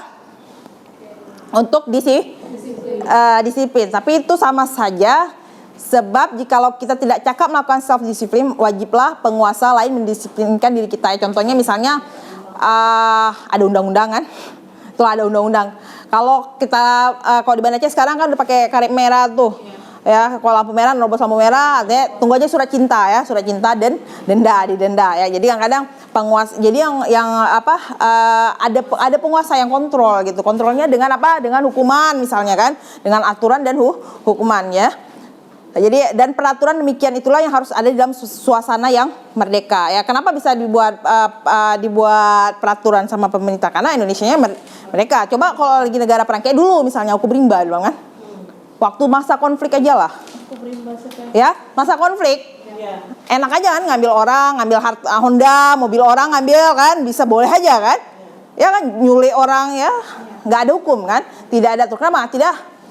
Karena tidak ada merdeka. Jadi artinya kalau namanya merdeka itu justru di situ baru bisa ada undang-undang, aturan. Karena di situ ada kesepakatan. Jadi merdeka dulu ya. Jadi merdeka dulu ya. Ini bisa dilihat di bukunya Ki Hajar Dewantara ya. Jadi pemikiran judulnya Konsepsi Keteladanan Sikap Merdeka ya. Nanti boleh nanti saya share buku tentang Ki Hajar Dewantara ya. Jadi manusia merdeka adalah manusia yang hidup bagaimana? Hidupnya lahir dan batin tidak bergantung kepada orang lain, akan tetapi bersandar atas kekuatan sendiri ya. Ya, bebas ya. Jadi nggak tergantung. Itu yang dimaksud dengan merdeka ya. Oke, sekarang ada sebuah game ya. Judulnya kepalan tangan. Oke. Kepalan tangan ya. Pernah nggak kita jadi ini sebenarnya. Coba seandainya Bu Jupe. Nah, sekarang Bu Jupe kan disuruh menggenggam sesuatu. Ya, menggenggam sesuatu yang anggap di dalam kepalan tangan Bu Jupe itu adalah sesuatu yang sangat penting, berharga sekali. Ya, berharga kan. Sekarang ibu-ibu yang lain mau Bu Jupe itu mau mengambil yang di dalam kepalan Bu Jupe itu. Gimana caranya? Ibu-ibu yang lain gimana caranya? Pelakor suami. Kayak mana caranya? Bu, misal Bu Syaida, gimana caranya mau buka? Hah? Gimana caranya? Hah? Dia genggam nih, kuat sekali digenggam. Gimana caranya? Paksa buka. Kemudian apa lagi? Bisa ngarayu ya. Bisa apa lagi? Bisa pokoknya dengan sengaja harus dibuka. Sementara Bu Jupe berusaha untuk menjaga ya. Tapi kan misalnya kok tadi dipaksa, kayak mana perasaan Bu Jupe? Kalau dipaksa pasti dia akan berusaha melawan ya kan. Nah, kalau misalnya tadi ada yang bilang merayu, kira-kira boleh nggak lihat? Bisa jadi mau nggak kalau dibuka? Lihatlah Jupe, aku mau lihatlah gitu kan, misalnya gimana rasanya gitu. Iya kan? Lebih mau daripada atau kamu buka enggak? Ngancam ya. Jadi maksudnya ngerti nggak dari filosofi itu apa? Lebih ke melindungi. Perlindungan diri. Cara lebih menyenangkan dengan perasaan ya. Dengan merayu seperti tadi. Oke. Dalam konsep disiplin. Merangkul itu semua. Hah? Merangkul Merangkul kata Pak Busriadi. Apa kira-kira? Kelembutan lebih baik daripada yang Setiap kita punya hal yang paling penting kan dalam hidup. Ya enggak? Ya kan? Semuanya kita punya hal yang prioritas. Hidup kita punya prioritas ya. Ya boleh bilang privasi, apa sih prioritas hidup kita? Semua orang punya itu. Murid kita juga punya itu. Ya. Sekarang hal yang paling penting itu kan pasti dia jaga baik-baik ya kan? Pasti dijaga baik-baik. Begitu juga siswa kita. Jadi kadang kalau kita mau apa yang mau tahu gitu, atau mau tadi tuh mau pengen tahu ya, mungkin yang kita lakukan itu macam-macam kan. Ada dengan cara paksa, mengancam, ada cara rayu, ada cara paksa misalnya kan, ngerebut gitu kan, macam-macam ya. Dan itu yang juga kita lakukan terhadap anak didik, dan itulah respon dia. Ketika kita paksa, bagaimana responnya? Kalau kita dengan dengan melawan, dengan hukuman atau apa. Jadi itulah kira-kira bagaimana. Jadi tadi Bu Jupe itu anggap aja seperti siswa lah, siswa yang dia sedang menjaga apa yang paling penting dalam hidup dia. Nanti apa itu yang paling penting itu nanti kita lihat ya. Jadi selama ini yang terjadi adalah ya, selama ini kita nganggap itu semua orang itu punya kebutuhan yang sama ya. Tuh, hal yang paling penting itu adalah kebutuhan. Semua orang itu punya kebutuhan sebenarnya ya. Jadi selama ini kita menganggap bahwa kebutuhannya sama, siswa itu sama kita. Jadi mau dia harus, kalau kita misalnya kebutuhan kita itu berkaitan dengan prioritas kita keluarga, belum tentu mereka keluarga, mungkin kawannya lebih penting gitu kan, yang dia butuhkan. Jadi tidak sama. Tapi di teori kontrol ini bahwa setiap orang punya kebutuhan yang berbeda. Oke, selama ini semua orang melihat yang sama, jadi lihatnya sama, pandangannya sama. Kita mau gini ya, harus kayak gini gitu ya. Ternyata setiap orang memiliki gambaran yang berbeda. Jadi persepsi kita beda-beda. Kalau ngomong masalah teknologi tadi, mungkin persepsi saya teknologi akan berbeda dengan persepsi Bu Jupe, persepsinya Bu Intan misalnya, persepsinya Bu Saida akan berbeda. Penggunaan HP misalnya itu kan beda-beda, nggak sama ya, nggak akan sama. Kemudian kita mencoba mengubah orang agar dengan kita ya, jadi sama bisa mencoba untuk harus ikutin kita gitu ya. Ini kayak gini, aku bilang 1 tambah 1 sama dengan 2 gitu, harus ikut gitu ya. 1 tambah 1 sama dengan 4 gitu, harus ikut aku gitu ya. Kemudian di sini ya, kita berusaha memahami pandangan orang. Jadi kenapa dia bilang 3? Kita tuh harus berusaha seperti itu. Tadi itu. Jadi anak-anak kayak gitu juga. Ya, jadi selama ini kan mungkin cara penegakan disiplin kita itu. Jadi tadi tuh ngomongnya misalnya penegakan disiplin mungkin membuat dia nilai apa? Karena ketika kita bilang harus nggak boleh masuk terlambat gitu, ya. Kenapa nggak boleh masuk terlambat? Kita harus lihat, tanya sama dia, kenapa? Kita tanya dulu sama dia, kenapa kita nggak boleh masuk terlambat? Nilai apa yang ada di situ? Nilai apa? Kayak tadi misalnya, apa nilai apa misalnya ada di situ? Bahwa kita nilai menghargai orang lain. Kita mau dihargai kan? Nggak ada orang yang nggak mau dihargai kan? Ya, artinya kalau kita mau dihargai orang, kita harus menghargai orang lain. Ya, misalnya di dalam kelas kayak gitu sering kan? Misalnya lagi ngomong terus dipotong gitu ya. Jadi kita akan tanya sama dia apa nilai dia. Mungkin nilainya nggak sama. Oh, buat dia nggak menghargai orang lain itu biasa. Tapi kita harus cari tahu dulu dia penting nggak menghargai orang. Jadi apa hal yang penting dalam hidup dia? Hidup dia, keluarga misalnya. Ya kayak mana dia cara nilai keluarga itu buat dia, di mata dia keluarga itu seperti apa sebenarnya? Ya, jadi apa tindakannya? Kenapa nggak boleh? Kenapa kamu nggak boleh ganggu kawan misalnya? Nggak boleh ngambil punya orang misalnya? Nilai apa di situ? Mungkin kenyamanan, keamanan misalnya, ya kan? Karena ada nilai-nilai itu. Kenapa harus pakai helm misalnya atau masih pakai APD ya masuk ke lab kimia? Kenapa? Nilai apa di situ? Karena kita buat aturan kan. Tapi aturan itu pasti mengandung nilai. Ya, nilai sesuatu yang berharga sebenarnya untuk melindungi hidup dia. Safety di situ kan. Dia penting nggak kehidupannya buat dia? Ya. Penting nggak? Kalau penting, nah berarti itu suatu hal yang penting dia perlu jaga. Itu kadang-kadang anak-anak nggak tahu. Dan itu yang harus kita kasih tahu. Jadi memang harus dan nggak bisa, maksudnya mengubah kayak gitu nggak bisa. Tapi kita akan berusaha memahami dia. Mungkin nggak ada nilai-nilai itu sama dia. Ya, kebutuhannya tidak sama, setiap orang tidak sama kebutuhannya ya. Kemudian perilaku buruk dilihat sebagai kesalahan ya. Jadi kita anggap itu sebuah hal kriminal ya, kejahatan gitu kan. Ternyata kalau di teori kontrol tentang dunia itu bahwa setiap perilaku itu memiliki tujuan. Kenapa dia bandel? Kayak tadi si Rajarullah misalnya, contoh kita ya. Kenapa dia seperti itu? Mungkin ada sesuatu dia nggak ada orang tuanya ya. Tiba ayahnya nggak ada. Mungkin dia kasih sayangnya nggak ada. Sebenarnya dia berbuat kayak gitu supaya ada yang perhatiin dia gitu. Jadi yang dibutuhkan adalah perhatiannya ya, cinta yang dia butuhkan. Ada kebutuhan. Kita sendiri kayak gitu. Jadi kadang-kadang ada yang kita aja orang dewasa ya. Kan ada yang lihat tetangga beli mobil baru, kita yang sakit gitu kan. Ada nggak gitu kan? Ada yang model begitu kan? Maksudnya manusiawi gitu kan?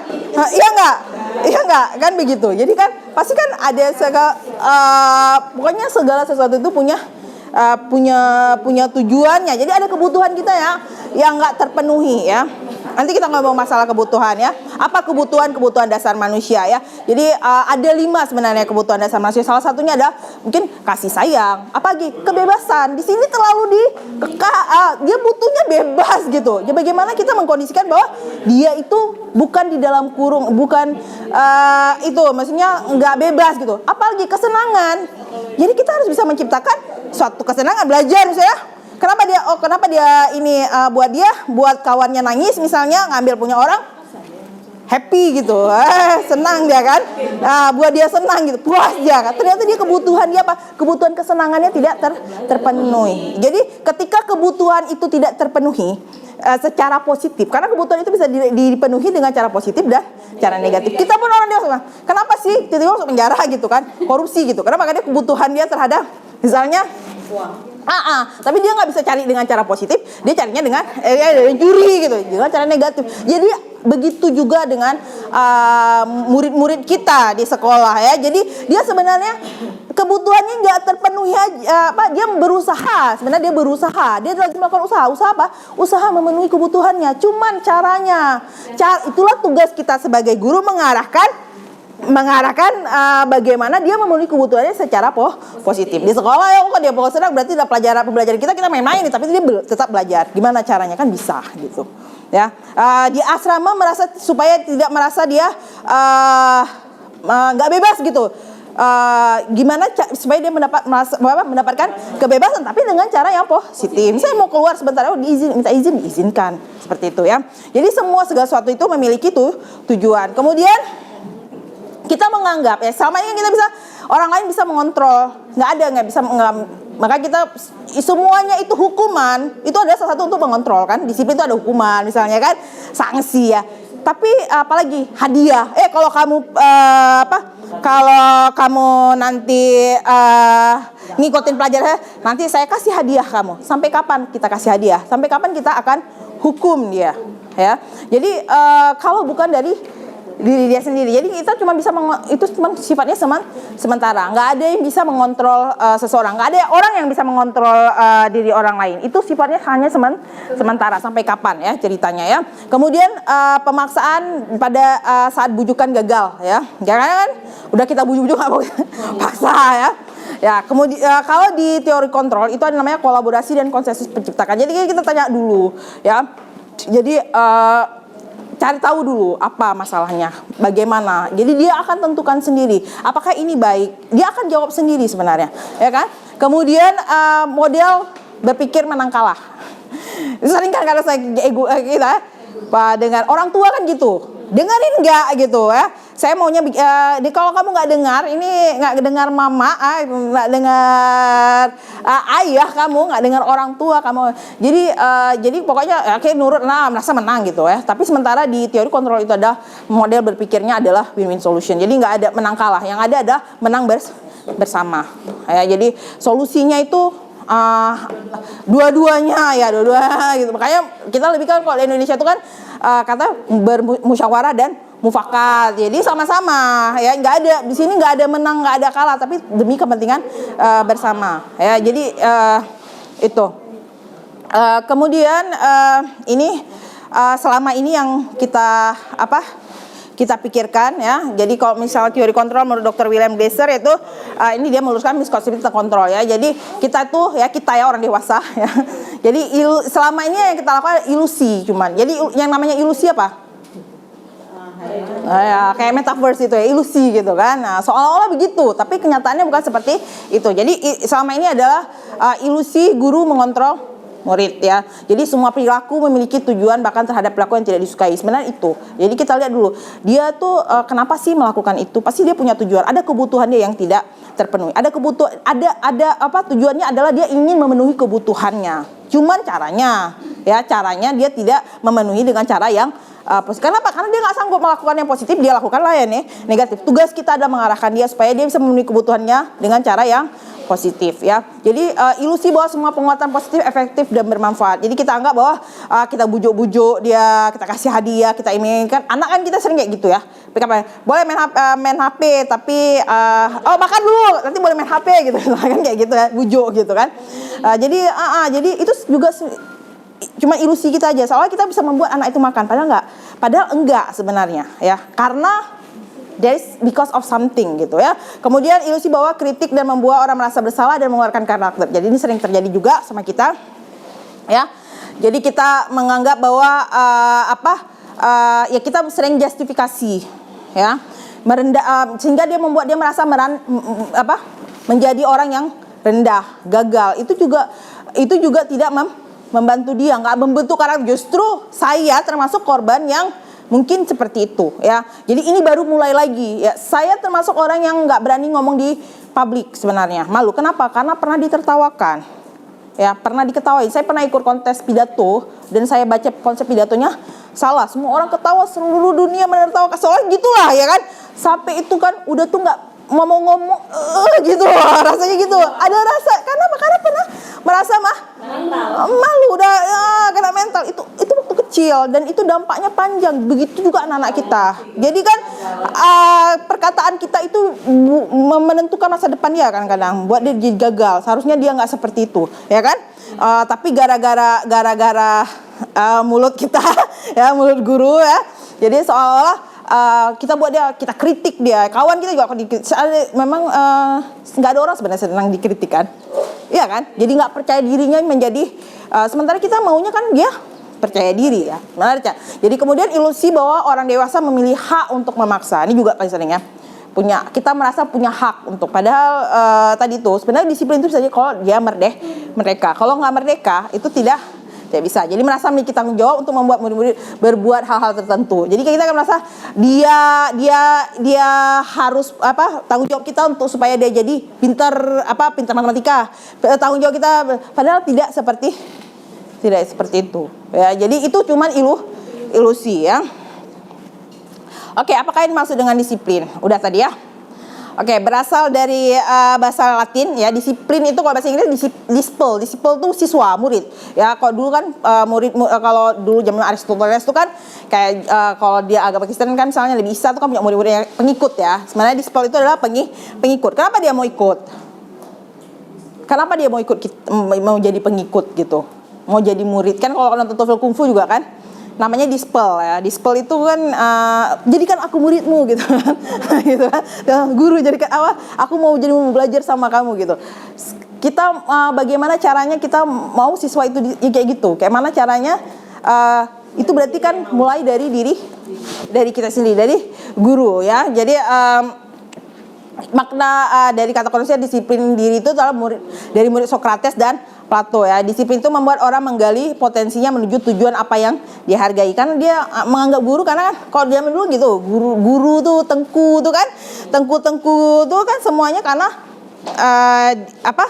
memang dihargai kan, maksudnya ada sesuatu sama dia ilmunya, jadilah berguru ya kan. Banyak sekarang lebih populer daya sama sekolah kan. Sekarang kan SMK, SMA, sekolah umum itu terancam sekarang. SD ya, ke tempat kawan saya tuh di kampungnya di Jeram itu, SD-nya tutup. Kenapa? Anak-anak udah masuk ke MIN ya, taman SD masuknya ke daya, SMP juga udah sedikit siswanya. Kenapa? Orang lebih tertarik masuk ke daya karena menurut mereka lebih menghargai pendidikan daya mungkin daripada mungkin jadi kalau kita mau ini juga mungkin kita ada sesuatu yang harus kita reformasi juga mungkin ya, ada yang harus kita ubah ya, mungkin harus ada kita perbaiki atau apa ya, sehingga membuat orang tertarik apa yang ada di mereka gitu kan. Jadi supaya orang percaya gitu, ada yang mau dituju di situ ya. Paling enggak yang penting kalau kerja badaya hantu kan Watelo meninggalnya naso sembayang itu anaknya yang sembayangkan jenazah gitu misalnya kayak gitu. Padahal hal-hal seperti itu kadang-kadang banyak orang tua seperti itu ya. Jadi nggak perlu cari orang lain ya. Kemudian namun dalam budaya kita itu makna disiplin telah berubah menjadi sesuatu yang dilakukan seorang pada orang lain untuk mendapatkan kepatuhan. Jadi disiplin justru kita sama kita itu supaya orang patuh. Jadi disiplin itu aturan gitu ya, supaya patuh ya, hukuman ya. Jadi lebih identik sebenarnya disiplin itu sesuatu yang pas dibilang harus disiplin rasanya gimana, nggak enak ya. Kalau dibilang disiplin itu ada rasa takut gitu kan, ada ketakutan, ada rasa ketidaknyamanan ya. Jadi bukan dengan apa yang kita hargai. Jadi keterpaksaan artinya sesuatu yang dipaksa ya, bukan sesuatu bukan berdasarkan sesuatu apa yang kita hargai ya. Makanya kenapa? Karena ini kayak tadi tuh, kenapa kita harus datangnya tepat waktu ya? Karena kita menghargai orang lain gitu. Ada nilai menghargai. Kita mau dihargai, artinya kita harus menghargai orang lain. Seperti itu misalnya ya. Oke, jadi ini ada 3 motivasi. Jadi segala sesuatu yang dilakukan manusia itu ada 3 alasannya. Motivasi itu mungkin penyebab, motivasi itu adalah penyebab ya, atau sebab alasan ya. Jadi yang pertama itu adalah menghindari ketidaknyamanan atau hukuman ya. Kenapa kita disiplin ya? Karena jangan nanti dipotong TPK. Ya, itu motivasinya kan eksternal gitu ya. Kita masuk kenapa gitu misalnya, nanti jangan dipotong duit makan gitu kan, itu eksternal ya. Jadi ketidaknyamanan dipotong nggak enak ya, kurang pendapatan ya, ada hukumannya, sanksi ya, itu eksternal ya. Kemudian karena apa, dapat imbalan atau penghargaan dari orang lain ya. Tadi TPK, pakai TPK biar penuh gitu. Kalau yang ketidaknyamanan atau hukuman mungkin nanti nggak mau ditekan apa PKG gitu atau apa gitu kan. Kemudian yang ketiga itu karena menjadi orang yang mereka inginkan dan menghargai diri sendiri dengan nilai-nilai yang mereka percaya. Nilai-nilai yang paling penting itu adalah karena motivasi internal dari diri sendiri, bukan karena penjawab lain. Tapi memang karena aku memang orangnya begini, sifat karakter aku menghargai orang lain ya. Aku menghargai perbedaan itu perbedaan itu adalah sesuatu yang indah gitu ya. Jadi kita nggak bisa samain kamu non muslim, kamu Buddha, kamu Kristen, bukan kawan aku gitu ya, nggak kayak gitu ya. Tapi karena dengan itu jadi kita bisa saling kayak gitu ya di tanah Toraja tuh begitu ya. Kalau kok bukan, justru kita nggak boleh tuh syirik, ini Tuhan itu bawaan. ya nggak tahu orang tuh ya. Jadi nanti misalnya kayak ke Bali nanti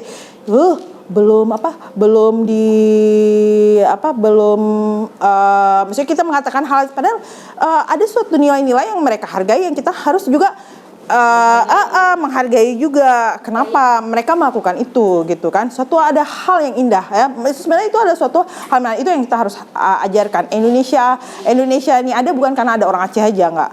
Ya, Indonesia ini ada juga karena ada orang Bali, orang Papua, orang Kalimantan ya, karena keberagaman. Itu harus kita. Aceh ini bukan hanya Aceh saja tapi ada orang Gayo, ada orang Alas, misalnya ada suku Jame gitu kan. Itu yang membuat Aceh ini indah misalnya. Seperti itu. Kita nggak ada Cina, nggak jalan ekonomi misalnya gitu kan, kayak gitu kan. Nggak ada orang Tiongkok ya. Nggak berkembang ini mungkin ekonomi Indonesia. Untung ada orang tuh kan. Ya coba lihat, untung ada Sinarmas ya, kita bisa makan misalnya, untung itu kita bisa makan Indomie gitu kan, iya kan, kan begitu, ya kan bisa pakai kipas angin Mas Pion misalnya ya, bisa Jakarta tuh bisa sebagus itu gitu ya, dibangun apartemennya bagus-bagus ya, itu jadi semua orang punya keahliannya masing-masing ya, kayak nggak ada orang kalau misalnya nggak ada orang PD, nggak banyak orang nasi kayak gitu, orang PD soalnya. Nanti seperti itulah ya, jangan bilang PD pelit atau pelit PD iangan karena kan dilecehkan seperti itu ya kalau Sigli. Nanti kalau misalnya tuh orang belah selawah apalah ya, ungkapan-ungkapan yang tidak belah selawah ada ya kan. Jadi kadang-kadang gitu. Nanti kalau bilang, coba tuh untuk paling banyak jadi gubernur, coba lihat siapa gitu kan. Nanti orang aja muncullah fasisme gitu. Akhirnya konflik ya kan kayak gitu. Ya ada orang Asolo, ada pendatang, apa-apalah istilahnya. Jadi harus ada yang penting adalah kita yakinkan anak-anak apa nilai-nilai yang mereka yakini, apa nilai-nilai yang mereka hargai, itu yang pertama sekali. Kita ini tadi kebutuhannya. Jadi semua orang itu ada kebutuhan dasarnya ya. Yang paling dasar yang pertama kali adalah bertahan hidup ya. Contohnya misalnya kita bertahan hidup dengan makan, bernafas misalnya ya kan. Jadi bagaimana kita supaya kita bisa memenuhi kebutuhan kita untuk makan ya. Berarti kan kita harus kerja keras ya. Jadi gitulah ya. Jadi kita perlu makan, kita perlu beli makanan itu dengan. Jadi bagaimana kita memenuhi itu, kita harus kasih tahu mereka caranya seperti apa, bukan dengan mencuri, mengambil punya orang gitu ya. Kemudian semua orang butuh cinta dan kasih sayang ya. Dan memiliki ya, jadi ya rasa cinta dan merasa memiliki ya, jadi seperti itu. Banyak anak-anak kita sebenarnya kan kadang-kadang broken home ya, dia nggak menemukan cinta, nggak ada. Semua orang tidak menginginkan dia, perasaan dia kan, mamanya tolak, bapaknya tolak, bapak kawin lain, mama kawin lain, divorce rata-rata kayak itu. Atau makanya kalau saya lihat si Raja Rullah itu mungkin terjadi seperti itu, kedua orang tuanya sudah nggak ada, sudah meninggal gitu kan.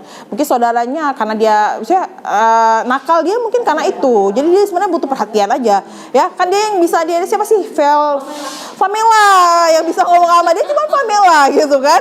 Nah, cuma Famela, because Famela yang the one who understand him gitu kan, yang memahami dia. Jadi kayak saya ngobrolnya sama Famela juga. Famela, kenapa dia? Saya perlu bicara sama kamu. Saya masuk lewat Famela. Saya nggak bisa bicara sama Raja Rullah karena saya nggak begitu kenal dia. Maksudnya saya nggak, karena gitu dia itu ya, justru dia ketika saya bertanya itu rasanya dia mau terekam saya gitu. Padahal pertanyaan saya sebenarnya pertanyaan saya waktu itu adalah Raja Rullah, kamu datang kemari itu karena keinginan kamu sendiri atau karena paksaan? Maksudnya karena kamu harus pergi kemari di Uber di asrama gitu, saya bilang. Kenapa? Karena ada perilaku dia di kelas itu yang menurut saya nggak sepantasnya seperti itu ya. Jadi kakinya naik ke atas kursi dan tidak memperhatikan kerja kelompok kan.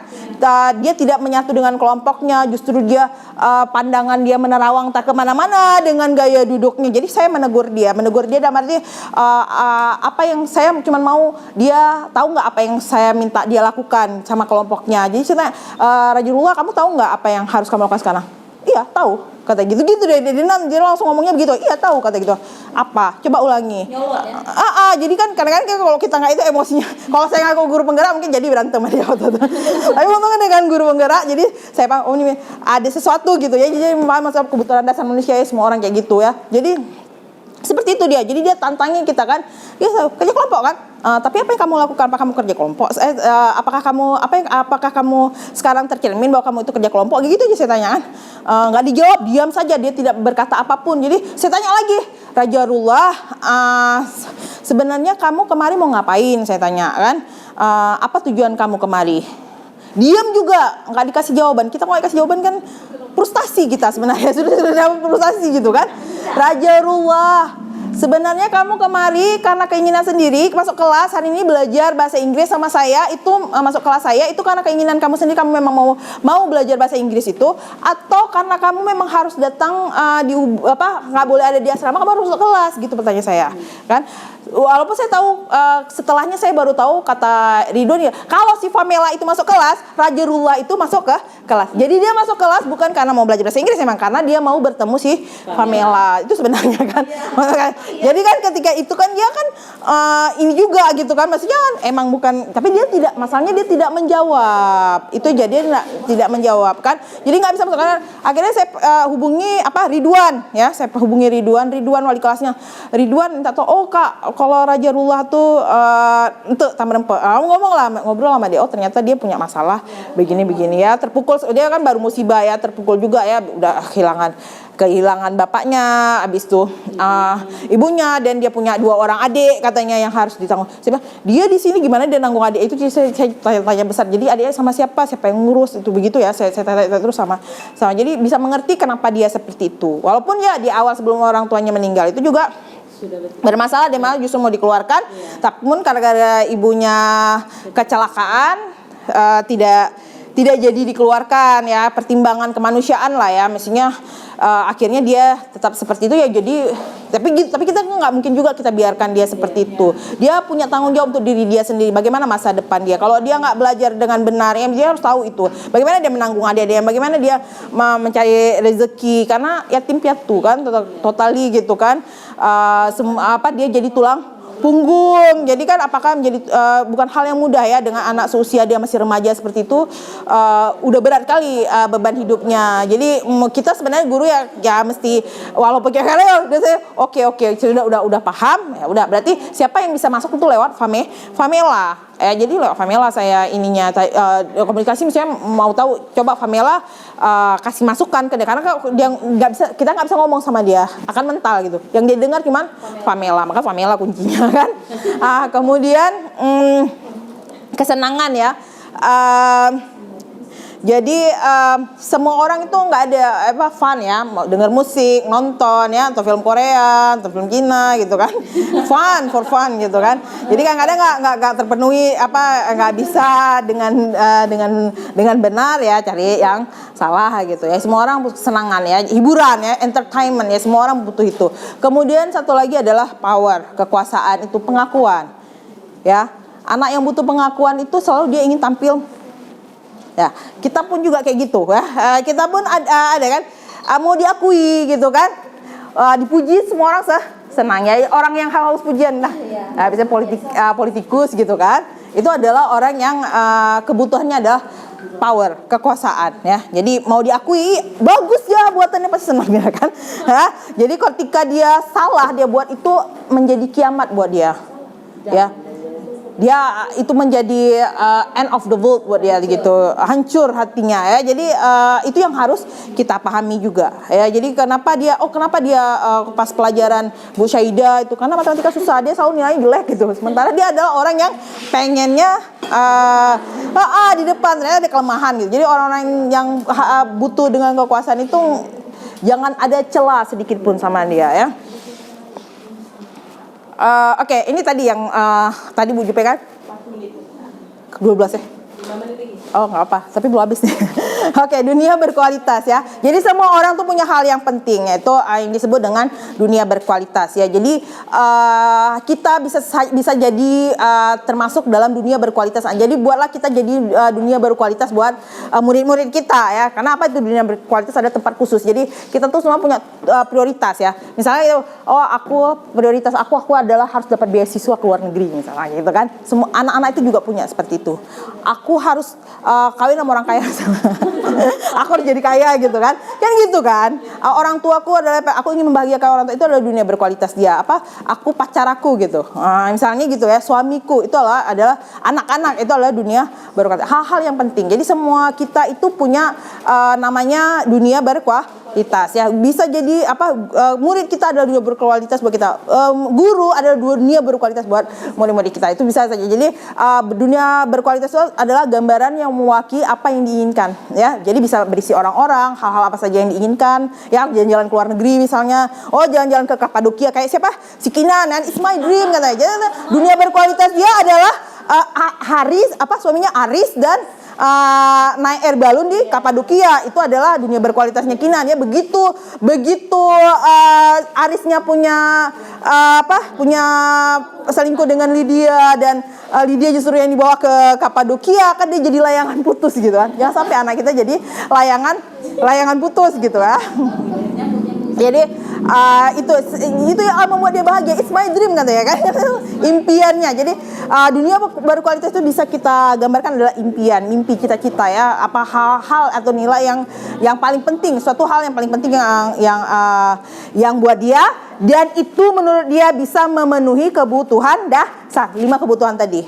Jadi misalnya kebahagiaan orang tuanya misalnya orang tua penting. Kenapa bisa orang tuanya? Karena yang kasih dia hiburan. Mungkin gitu juga si Raja Rullah itu orang tuanya yang bisa kasih dia fun, kesenangan, tapi orang tuanya nggak ada lagi gitu. Jadi itu harus, jadi dunia berkualitas itu adalah sesuatu hal itu yang bisa memenuhi kebutuhan dia. Misalnya ada orang beli tas branded gitu ya, supaya power ya, diakui buat orang kaya, branded orangnya gitu kan. Jadi karena pingin dipuji gitu ya. Nggak ada orang lain, limited edition gitu kan. Cuman kayak Inches misalnya, Inches ya. Cuman aku yang punya mobil ini, cuman aku yang punya tas ini gitu kan. Ya kan? Merek ini cuman di Indonesia cuma 5 orang yang pakai. Salah satunya adalah aku gitu kan. Jadi perasaan ingin. Jadi kebutuhan dia terpenuhi. Orang wow hebat gitu kan. Bu Jupe keren gitu kan. Oke, ini sebentar. 5 posisi kontrol ya. Jadi tadi peran kita bisa macam-macam ya. Jadi untuk dalam penerapan disiplin itu kita bisa ada di 5 posisi ini ya. Bisa jadi penghukum, bisa menjadi pembuat orang merasa bersalah, bisa jadi teman, bisa jadi monitor, kemudian bisa jadi manajer. Ketika menjadi penghukum, inilah yang biasanya kita ungkapkan sama siswa kita. Ketika jadi penghukum. Oke, untuk singkatnya begini. Jadi ya, nanti mungkin untuk lebih detailnya nanti didiskusi aja. Jadi kalau misalnya kita ini mungkin kita bisa jadi, kalau kita berposisinya ini, murid-murid bisa menjadikan kita sebagai dunia berkualitasnya dia ya. Tapi ketika jadi penghukum, kita akan di luar dunia berkualitas. Kita tidak penting, nggak dihargai ya. Jadi itu kira-kira. Oke, next. Ini sebenarnya ketika si Raja Rullah itu ya. Jadi ada beberapa teori disiplin restitusi ya yang diperkenal oleh Dian Goosen ya. Jadi teori disiplin ini adalah bentuk daripada tawaran, bukan paksaan. Jadi menyelesaikan masalah atau menemukan solusi itu dengan tawaran. Jadi mereka sendiri yang akan memutuskan bahwa masalah itu mereka yang selesaikan gitu. Ya, jadi bukan karena dipaksa ya.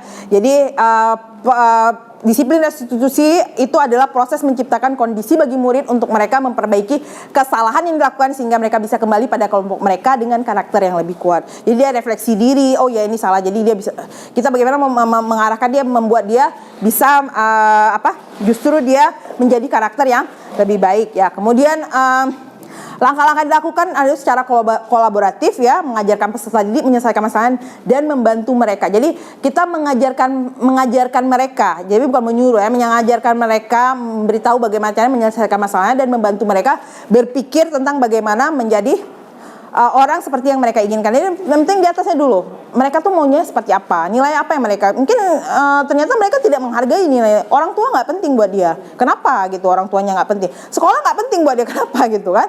Mungkin seperti itu kan. Jadi kita cari tahu dulu. Dan bagaimana memperlakukan orang lain ya. ini kira-kira bentuk ini mungkin Bu Jupe nanti Bu Intan ya, Bu Afrinayanti ya selaku pengawas, Bu Ayu bisa coba untuk menerapkan segitiga restitusi ini ya. Jadi yang pertama sekali itu yang kita lakukan adalah kita menstabilkan identitas dia dulu ya. Jadi kita bisa bilang maksudnya kita tuh manusia bisa, we are not malaikat gitu ya, bukan nabi kita ya, bukan jadi no one perfect gitu. Jadi kita itu dulu itu bahwa oke, buat salah itu memang kalau nggak mungkin kan kita selalu berdoa ampunilah dosaku gitu kan, artinya bahwa manusia tidak luput dari kesalahan ya. Kemudian kita semua melakukan hal terbaik yang bisa kita lakukan. Semua orang pasti mau melakukan hal yang baik sebenarnya. Nggak ada orang yang mau berbuat jahat sebenarnya. Segala sesuatu dibuat karena ada alasan ya.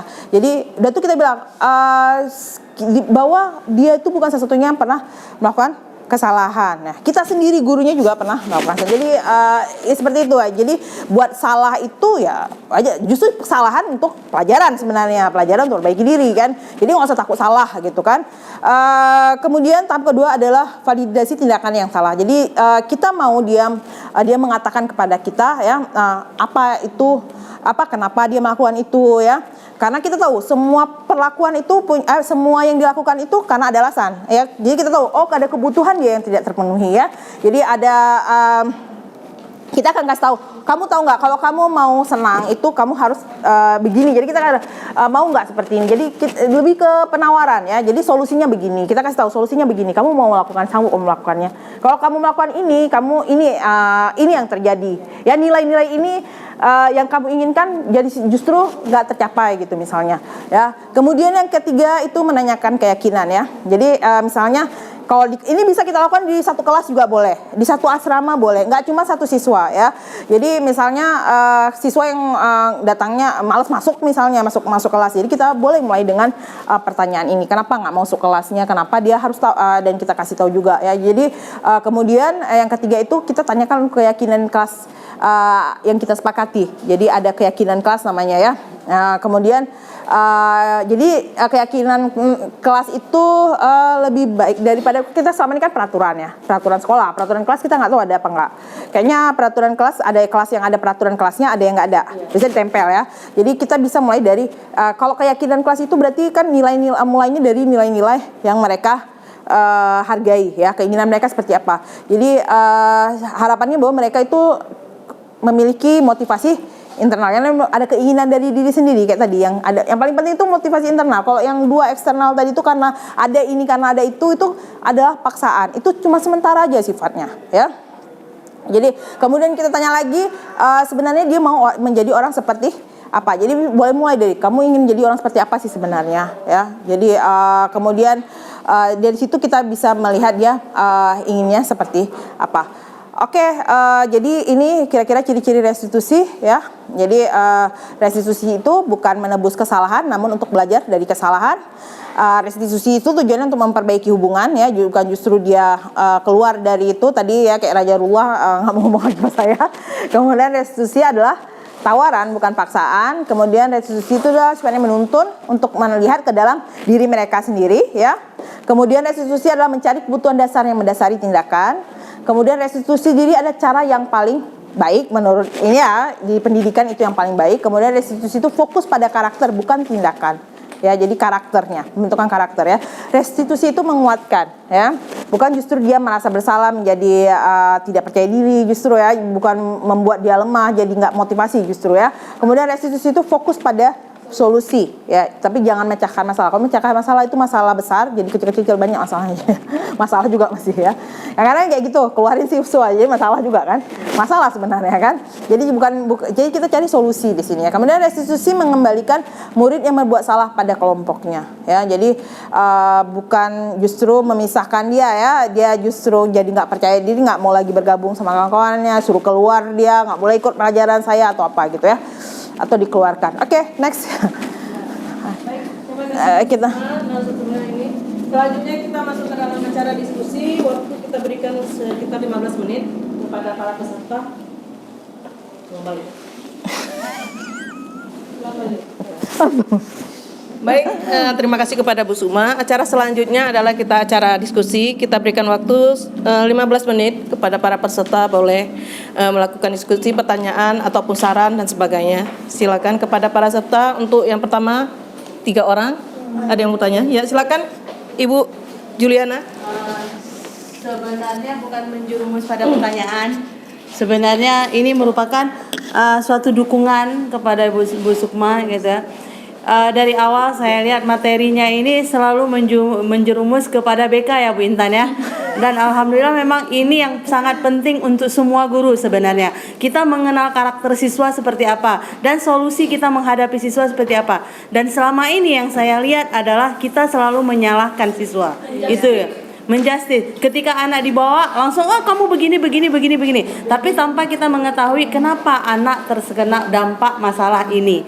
Dan yang terjadi sekarang adalah sistem ceramah yang selalu diberikan ke anak-anak dan anak-anak tidak ada solusi untuk itu.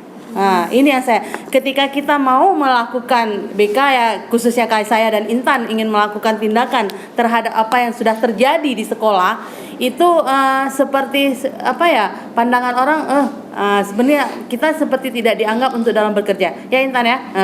Jadi seharusnya ini materi ini kita sebarkan bukan hanya di kita-kita aja dan kalau bisa ini ke semua guru. Itu yang pertama. Yang kedua, dalam penyelesaian masalah tadi, saya sangat setuju. Kalau dalam pemecahan masalah kita tidak perlu memberikan solusi, tetapi kita hanya memberikan jalan, dia yang mencari solusi sendiri.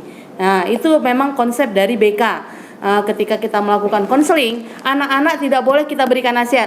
Bu, masalahnya contoh di malas sekolah. Oh, kamu kalau malas sekolah begini. Nggak perlu kita yang melakukan itu. Dan kita hanya menanyakan kepada dia, kenapa, bagaimana, maunya kamu seperti apa. Dan kita tidak perlu sebagai fasilitator, itu sebenarnya kita tidak perlu arahkan, oh kamu harusnya begini, oh kamu harusnya enggak. Itu yang mengarahkan itu adalah diri siswanya sendiri. Dan ini materi ini kalau saya sarankan kalau bisa diikutkan ke semua khususnya tim DIS dan kesiswaan agar mereka bisa mencari solusi untuk anak-anak mengapa tingkat masuk kelas siswa ini makin lama makin meningkat. Dan saya lihat permasalahan kita kali ini dari tanggal 1 sampai tanggal 30 Januari kasus selalu ada dan itu saja.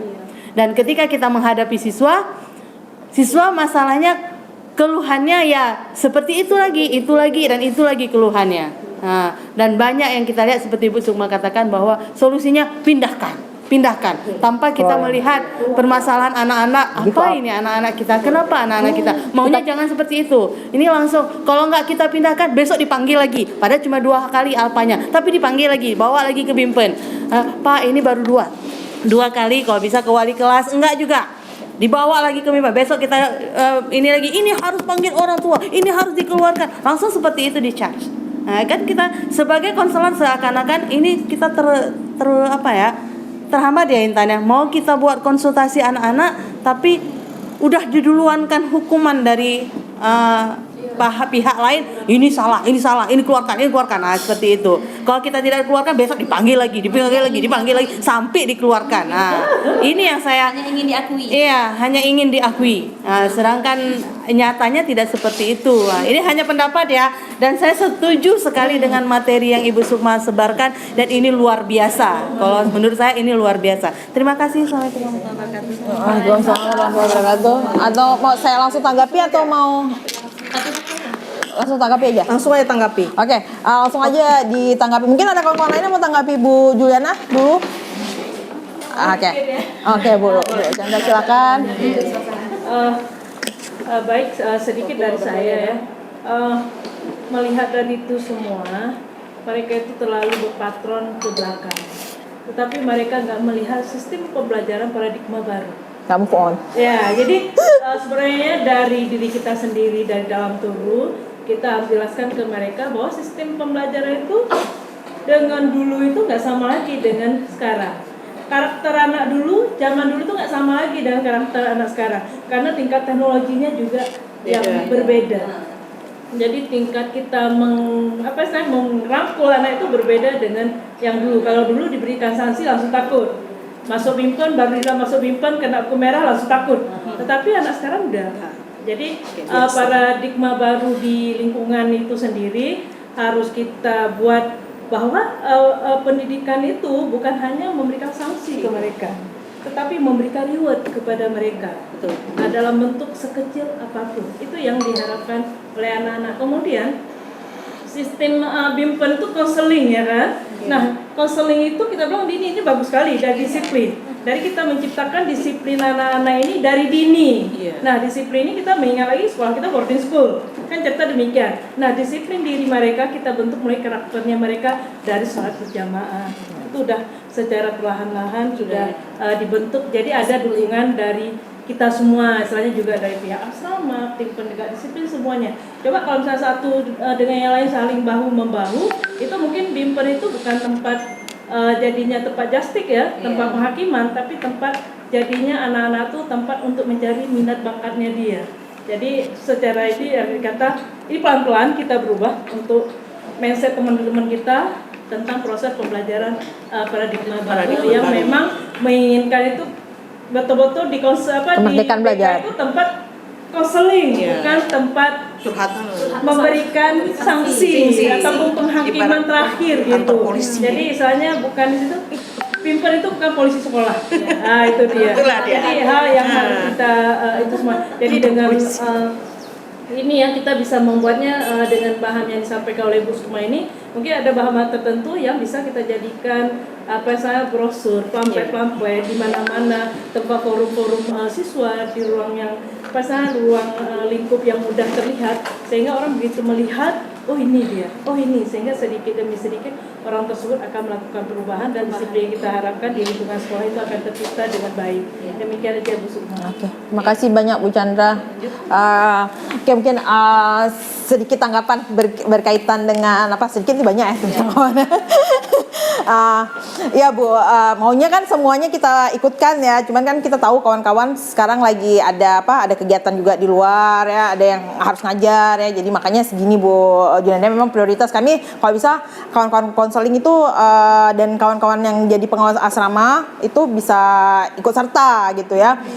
Karena ini berkaitan dengan tadi itu peran guru yang mungkin sekarang kita tuh udah jauh kali bergeser sebenarnya kan, udah beda ininya ya, cara pandangnya udah beda ya. Kalau kita balik lagi ke filsafat pendidikan Ki Hajar Dewantara, itu sebenarnya pendidikan itu adalah kebebasan sebenarnya. Sebenarnya kebebasan, merdeka sebenarnya. Itu kenapa ada sekolah taman siswa misalnya ya kan, karena dulu itu kan Indonesia pada masa penjajahan ya. Jadi bikin sekolah. Ki Hajar Dewantara itu bikin sekolah itu yang awalnya itu untuk juga sehingga Indonesia merdeka ya, memperoleh kemerdekaannya ya. Jadi bukan justru anak sekolah itu merasa dia terjajah, keterpaksaan. Jadi kita harus bebaskan dulu anak tuh ya, kita bebaskan baru dia bisa belajar dengan baik ya. Jadi tadi penting sekali kebutuhan dia tuh apa sebenarnya ya. Jadi kebutuhan dasar anak tuh apa dulu? Mungkin dia nggak butuh di sini. Makanya kan waktu rekrutmen juga, karena kita SMK ya, vokasi itu memang betul pastikan bahwa mereka masuk ini memang minatnya di sini. Mereka udah tahu ini tinggal di asrama. Di asrama itu punya aturan seperti ini. Jadi mereka harus sadari itu. Jadi mereka harus terima dulu ya. Takutnya kan ketika ternyata mereka sebenarnya keinginan orang tua, keinginan atau tidak ada kan orang lain. Jadi makanya munculnya yang seperti itu. Tapi bukan berarti juga kita kalau udah masuk bukan berarti juga kita menyerah tadi ya. Tadi keluarkan siswa ya, itu sama dengan kita ya itu kalah kita. Ya tadi kan kita maunya win-win solution gitu ya. Sama-sama menang ya. Anak itu bisa belajar, kita bisa mendidik anak itu dengan benar ya. Jadi itulah ini kan ada 5 posisi kita. Jadi posisi ini kita bisa jadi apa aja sebenarnya. Kadang kita jadi penghukum memang. Ada saatnya jadi penghukum. Tapi ingat, ketika kita jadi penghukum, kita tuh akan di luar garis dia, ya. Kita boleh aja kita kritik dia ya, buat dia ini ya. Jadi kalau dia seandainya dia menghargai kita, dia akan dengar kita. Tapi kalau dia justru kadang-kadang aduh aku udah bikin kecewa guru aku gitu, udah bikin kecewa orang tua, jadi justru dia malah memisahkan diri kan, mengurung dirinya kan. Cuma bisa juga kita jadi teman ya, buat ya ada kalanya kita bisa jadi teman ya kan. Jadi bisa juga kita cuman jadi pemantau aja, lihat aja, observasi aja kayak gitu kan. Yang paling tinggi itu perannya adalah ketika posisi kita bisa menjadi seorang manajer. Artinya manajer itu emang dia kan mengatur ya, tapi dalam arti bahwa kita membuat siswa itu sadar sendiri dia ya, murid itu menyadari sendiri apa yang harus dilakukan, apa yang tidak dilakukan untuk memenuhi kebutuhan dia. Gitu. Jadi konsep itu aja yang harus kita pegang. Jadi kita lihat loh kebutuhannya apa dia maunya seperti apa. Seperti itu ya. Mungkin ada lagi Bu Juliana atau Intan, Bu Saidah maybe. No, pas. Atau untuk karena udah siang, jadi pas semua. Permennya. Udah tadi permennya. Udah 15 dah. Oke, nah. Oke. Mungkin ya ini nanti materi ini akan saya share gitu. Kalian aja yang share ya. Not me. Semua aja. Sebenarnya sangat bermanfaat juga untuk diri sendiri, juga di rumah bisa dipakai itu. Iya. Untuk Jadi anak untuk sendiri. ya sebenarnya kan ketika udah ikut guru penggerak nih ya kawan-kawan, saya justru jadi lebih ya gitu, lebih masalah di rumah sendiri. Jadi kita terhadap anak juga udah beda perlakuannya gitu kan. Kalau dulu ya begini, kalau jadi juga lebih memahami. Jadi kalau kayak Faru nggak sekolah, udah nggak sekolah nggak apa-apa gitu kan. Kamu nggak mau sekolah hari ini, karena udahlah nggak sekolah nggak apa-apa juga, nggak usah sekolah hari ini ya. Tapi besok sekolah. Tapi dia kadang-kadang dia dengan kesadarannya sendiri juga dia sekolah gitu kan. Jadi kita nggak bisa paksa. Kayak Ibu Fasari itu kan, anaknya kan sekolah di rumah semua. Ya homeschooling ya. Berhasil ya. Ya banyak kawan-kawan yang kayak di APMP juga itu anak-anaknya udah mulai homeschooling karena kadang-kadang juga merasa nggak cocok gitu, sekolah itu nggak cocok buat karakter anak. Jadi makanya sekarang udah bebas. Jadi makanya kita harus refleksi diri ya, sekolah harus refleksi diri kan. Sekolah kita ini lagi SMKPK, kenapa anak-anak nggak berminat masuk ke kelas kita, kenapa anak-anak nggak senang dia di sini, itu kan kita harus introspeksi diri juga ya. Mungkin untuk closing kalau kawan-kawan udah nggak ada lagi yang mau didiskusikan ya, mungkin nanti di grup boleh dilanjutkan lagi untuk kalau ada yang mau diskusi, mau kita sama-sama lah brainstorm, cari solusi lah apa yang terbaik buat anak-anak kita ya. Mungkin untuk closingnya ya, ini saya ngambil kutipan dari Ki Hajar Dewantara ya. Jadi kita itu sebenarnya serupa para pengukir katanya ya, yang memiliki pengetahuan mendalam tentang keadaan kayu ya. Jadi kita harus ke kayu itu kita anggap aja siswa kita. Kayu itu memang ada kayu jati, ada yang keras ya. Jadi jenis-jenisnya kita tahu apa ya. Kemudian bagaimana mengindah ya, semua guru ini kan profesional lah ya, udah sertifikasi, udah pendidik inilah memang kita udah belajar pedagogi, udah tahu lah ya. Kemudian bagaimana cara mengukir ya, bagaimana proses pembelajaran yang atau bagaimana kita mengukir kayu ini, kita cocoknya buat apa? Buat gantungan kunci aja bisanya gitu kan. Gak semua sama kan. Ada yang bisa jadi profesor gitu kan. Ada yang bisa jadi meja makan yang nanti kita jual yang harganya segini, ada yang harganya tapi yang penting dia bermanfaat. Itu yang paling penting, dia bermanfaat. Nggak mungkin semuanya misalnya jadi dokter, jadi dosen, jadi guru, nanti siapa yang jadi tukang tempel ban? Siapa yang bikin nasi goreng misalnya, kan semua orang punya perannya masing-masing ya. Jadi tugas kita itulah mengukir dia sebaik-baiknya ya. Jadi begitulah perumpamaan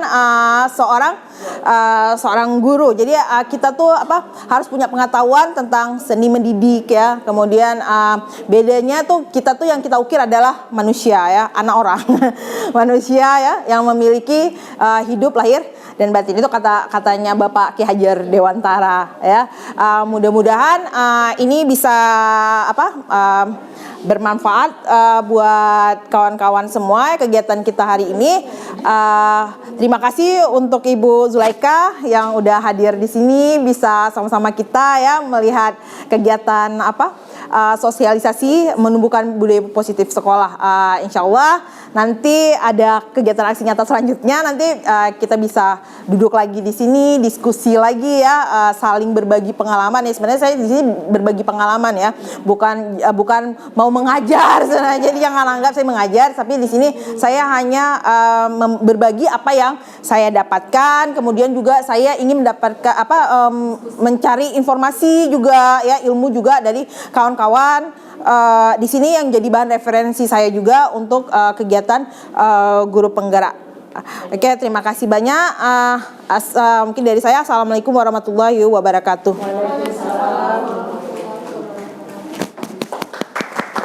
Lupa, salam guru penggerak. Terima kasih. Dengan ditutupnya oleh Bu Sukma, maka kegiatan hari ini juga kita akhiri. Saya sebagai moderator dan MC mengucapkan terima kasih. Assalamualaikum warahmatullahi wabarakatuh. Waalaikumsalam. Selanjutnya kegiatan foto bersama. Oh ya. Salam guru penggerak. Bergerak